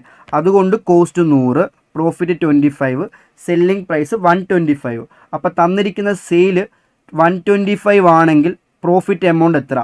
അപ്പോൾ നമുക്ക് പ്രോഫിറ്റ് കിട്ടി. അപ്പോൾ ഡെബിറ്റ് സൈഡ് കൂട്ടി ക്രെഡിറ്റ് സൈഡ് കുറയ്ക്കുമ്പോൾ എന്ത് കിട്ടും? ക്ലോസിംഗ് സ്റ്റോക്ക് കിട്ടും. ഓക്കെ, അപ്പോൾ 2,25,300 ആണ്. അങ്ങനെ എമൗണ്ടിലുണ്ടോ നോക്കി, ഇതാവുണ്ട്. അപ്പോൾ C ആണ് ആൻസർ. ഓക്കെ, അടുത്ത last question. The charitable institution has 250 members ഉണ്ട്. ഒരു മെമ്പറിൻ്റെ കയ്യിൽ 500 വെച്ച് മേടിക്കും, 5,000 വെച്ച് മേടിക്കും. അപ്പോൾ അതല്ലേ 1 ഇയർ ഇൻകം? 250 ഇൻറ്റു 5,000 റുപ്പീസാണ് നമുക്ക് 1 ഇയർ മെമ്പേഴ്സിൽ നിന്ന് കിട്ടേണ്ടത്. അപ്പോൾ 250 ഇൻറ്റു 5,000 ചെയ്യാൻ എത്രയാണ്? 12,50,000 റുപ്പീസാണ് 1 ഇയർ ഇൻകം. ഈ വർഷം കിട്ടിയിട്ടുണ്ട്. ഈ വർഷം കുറച്ച് എമൗണ്ട് ഇട്ടുണ്ട്. എത്രയാണ്? ഒരു ഈ 21-22 11,25,000 കിട്ടിയിട്ടുണ്ട്. 11,00,000 ശ്രദ്ധിച്ചോണേ. നമുക്ക് ഈ വർഷം ഒരു 11,25,000 കിട്ടിയിട്ടുണ്ട്. ആ കിട്ടിയ എമൗണ്ട് എന്നത് 65,000 രൂപ കഴിഞ്ഞ വർഷത്തെ എമൗണ്ടാണ്. ഓക്കെ, 25,000 രൂപ അടുത്ത വർഷത്തെ എമൗണ്ടാണ്. അപ്പോൾ ഈ വർഷത്തെ എത്ര എമൗണ്ട് കിട്ടിയിട്ടുള്ളൂ? ശ്രദ്ധിക്കുക, ഈ വർഷം 11,25,000 കിട്ടിയിട്ടുണ്ട്. അതിനകത്ത് കുറച്ച് എമൗണ്ട് കഴിഞ്ഞ വർഷത്തെ എമൗണ്ടാണ്. ഓക്കെ, ഇവിടെ എന്താ ചോദിച്ചിരിക്കുന്നത്? The amount of outstanding subscription for the year 21-22. ഈ വർഷം കിട്ടാനുള്ള എമൗണ്ട് എത്രയാണെന്ന്? ഈ വർഷം കിട്ടാനുള്ള എമൗണ്ട് എത്രയായിരുന്നു? അപ്പോൾ ഈ വർഷം ടോട്ടൽ 11 lakh. ഈ വർഷം കിട്ടേണ്ട എമൗണ്ട് എത്രയാണ്? 12,50,000 റുപ്പീസാണ് മെമ്പേഴ്സിന് കിട്ടേണ്ടത്. ഈ വർഷം കിട്ടിയത് 11,25,000 കിട്ടി. അതിനകത്ത് 65,000 രൂപ കഴിഞ്ഞ വർഷത്തെ എമൗണ്ടാണ്. 25,000 രൂപ നെക്സ്റ്റ് ഇയറിലെ എമൗണ്ടാണ്. അപ്പോൾ ഈ വർഷം കിട്ടിയ എമൗണ്ട് എത്രയാണ്? 11,25,000 മൈനസ് 65,000 മൈനസ് 25,000 ചെയ്യുമ്പോൾ എത്ര കിട്ടും? 12,35,000 റുപ്പീസാണ് ഈ വർഷം കിട്ടിയ എമൗണ്ട്. മെമ്പേഴ്സിന് എത്ര രൂപ കിട്ടേണ്ടത്? 12,50,000 അല്ലേ? ഈ വർഷം എത്രയേ കിട്ടിയിട്ടുള്ളൂ? 10,35,000 കിട്ടിയിട്ടുള്ളൂ. അപ്പോൾ എത്ര രൂപ കിട്ടാനുണ്ട്? 2,15,000 റുപ്പീസാണ് ഈ വർഷത്തെ ഔട്ട്സ്റ്റാൻഡിങ്. ഓക്കെ, ഈ വർഷം മെമ്പേഴ്സിന് കിട്ടേണ്ട എമൗണ്ട് 12,50,000. ഈ വർഷം കിട്ടിയത് 11,25,000. ആ 11,25,000-നകത്ത് 65,000 രൂപ കഴിഞ്ഞ വർഷത്തെ എമൗണ്ട്, 25,000 രൂപ നെക്സ്റ്റ് ഇയറിലെ എമൗണ്ട്. അപ്പോൾ ഈ വർഷം കിട്ടിയത് എത്രയാണ്? 10,35,000 ആണ്. അപ്പോൾ ഈ വർഷം കിട്ടേണ്ട എമൗണ്ട് ഇത്രയും, കിട്ടിയ എമൗണ്ട് ഇത്രയും. അപ്പോൾ ഇനി ഈ വർഷത്തെ ഔട്ട്സ്റ്റാൻഡിങ് എത്രയാണ്? 12,50,000. അത്രയേ ഉള്ളൂ. അപ്പോൾ ആൻസർ C ആണ് ആൻസർ. ഓക്കെ, അപ്പോൾ ഗൈസ് ഇത്രയാണ് നമ്മൾ 100 ക്വസ്റ്റ്യൻസോളം വർക്കൗട്ട് ചെയ്തിട്ടുണ്ട്. അതിൽ ചില ക്വസ്റ്റ്യൻസൊക്കെ റിപ്പീറ്റായി തന്നെ വന്നിട്ടുണ്ട്. ഞാൻ അത് സ്കിപ്പ് ചെയ്യാതെ അത് ഒന്നുകൂടി റിപ്പീറ്റ് ചെയ്തിട്ടുണ്ട്. ഓക്കെ, ഈ 100 ക്വസ്റ്റ്യൻ നിങ്ങൾ മാക്സിമം നല്ല രീതിയിൽ തന്നെ വർക്കൗട്ട് ചെയ്യുക. വർക്കൗട്ട് ചെയ്യുമ്പോൾ തന്നെ നിങ്ങൾക്ക് നല്ലൊരു മാർക്ക്, നല്ലൊരു ഐഡിയ കിട്ടും. സെയിം ക്വസ്റ്റ്യൻസ് എമൗണ്ടൊക്കെ മാറ്റി തന്നെ എക്സാമിന് ചോദിക്കാൻ വളരെ ചാൻസ് കൂടുതലാണ്. പക്ഷേ ഇതിൽ അറിഞ്ഞിരിക്കേണ്ട ഒരു കാര്യം എന്ന് വെച്ച് കഴിഞ്ഞാൽ ഒരു ചാപ്റ്റർ സ്കിപ്പ് ചെയ്യാൻ പറ്റത്തില്ല. എല്ലാ ചാപ്റ്ററിൻ്റെയും ബേസിക് കോൺസെപ്റ്റ് പഠിച്ചിരിക്കണം. ഡെപ്ത് ലെവലിലേക്കുള്ള ക്വസ്റ്റ്യൻസ് പഠിക്കണോ വേണ്ട, അതിനൊരു MCQ ലെവലിലെ ക്വസ്റ്റ്യൻസ്, അതിൻ്റെ കോൺസെപ്റ്റ് അറിഞ്ഞാൽ തന്നെ നമുക്ക് MCQ ഈസി ആയിട്ട് സ്കോർ ചെയ്യാൻ പറ്റും. ഫസ്റ്റ് ഒന്നെങ്കിൽ ഇപ്പോൾ പ്രോബ്ലം ചാപ്റ്റർ ആണെന്നുണ്ടെങ്കിൽ അതിൻ്റെ കോൺസെപ്റ്റ് എന്താണെന്ന് അറിഞ്ഞിരിക്കുക. അതിൽ നിന്നൊരു തിയറി ക്വസ്റ്റ്യൻ ചോദിക്കുക. For example investing activity. അപ്പോൾ ഇൻവെസ്റ്റിംഗ് ആക്ടിവിറ്റിക്കകത്ത് ഇപ്പം ഓപ്പറേറ്റിംഗ് ആക്ടിവിറ്റിക്കാണോ, ഇൻവെസ്റ്റിംഗ് ആണോ, ഫിനാൻസിങ് ആണോ എന്ന് അറിയണമെങ്കിൽ അതിന് മൂന്നിൻ്റെ കോൺസെപ്റ്റ് അറിയണം. അപ്പോൾ ഇതിനകത്ത് ഇൻക്ലൂഡ് ആവുന്ന ഐറ്റംസ് ഏതാ, എക്സ്ക്ലൂഡ് ആവുന്ന ഐറ്റംസ് ഏതാ അറിഞ്ഞിരിക്കണം. എന്നിട്ട് അതിൻ്റെ പ്രോബ്ലം ചെയ്യണമെങ്കിലും അതിൻ്റെ കോൺസെപ്റ്റ് നമുക്ക് അറിയണം. ഭയങ്കര സിമ്പിളാണ്. അപ്പോൾ അത് എല്ലാ ചാപ്റ്ററിൻ്റെയും ബേസിക് കോൺസെപ്റ്റ് പഠിക്കുക. ജസ്റ്റ് ബേസ് ലെവലിൽ ഒരു MCQ ലെവലിലേക്കുള്ള ക്വസ്റ്റ്യൻസ് വർക്കൗട്ട് ചെയ്താൽ മാത്രം മതി. അതെല്ലാം കൂടി ഇൻക്ലൂഡ് ചെയ്തിട്ടുള്ള ക്വസ്റ്റ്യൻസ് ആണ് ഇപ്പോൾ നിങ്ങൾ വർക്കൗട്ട് ചെയ്തത്. ഇത് വർക്കൗട്ട് ചെയ്യുമ്പോൾ തന്നെ നിങ്ങൾക്ക് നല്ലൊരു ഐഡിയയും കിട്ടും, നല്ല മാർക്ക് സ്കോർ ചെയ്യാനും പറ്റും. ഓക്കെ, ഈ 100 ക്വസ്റ്റ്യൻസും നല്ല ക്ലിയർ ആയിട്ട് പഠിക്കുക. ഉറപ്പായിട്ടും നിങ്ങൾക്ക് നല്ല മാർക്ക് സ്കോർ ചെയ്യാൻ പറ്റും. ഓക്കെ, ഇതിൽ നമ്മൾ എല്ലാ ചാപ്റ്ററും ബേസിക്സ് തൊട്ട് FA1-ൻ്റെ എല്ലാ ചാപ്റ്ററിനകത്തും ചോദിക്കാൻ ചാൻസ് ഉള്ള ചെറുതും വലുതുമായിട്ട് എല്ലാ ക്വസ്റ്റ്യൻ വർക്കൗട്ട് ചെയ്തിട്ടുണ്ട്. നിങ്ങൾക്ക് മനസ്സിലായെന്ന് വിശ്വസിക്കുന്നു. Okay, wish you all the very best. Okay, thank you.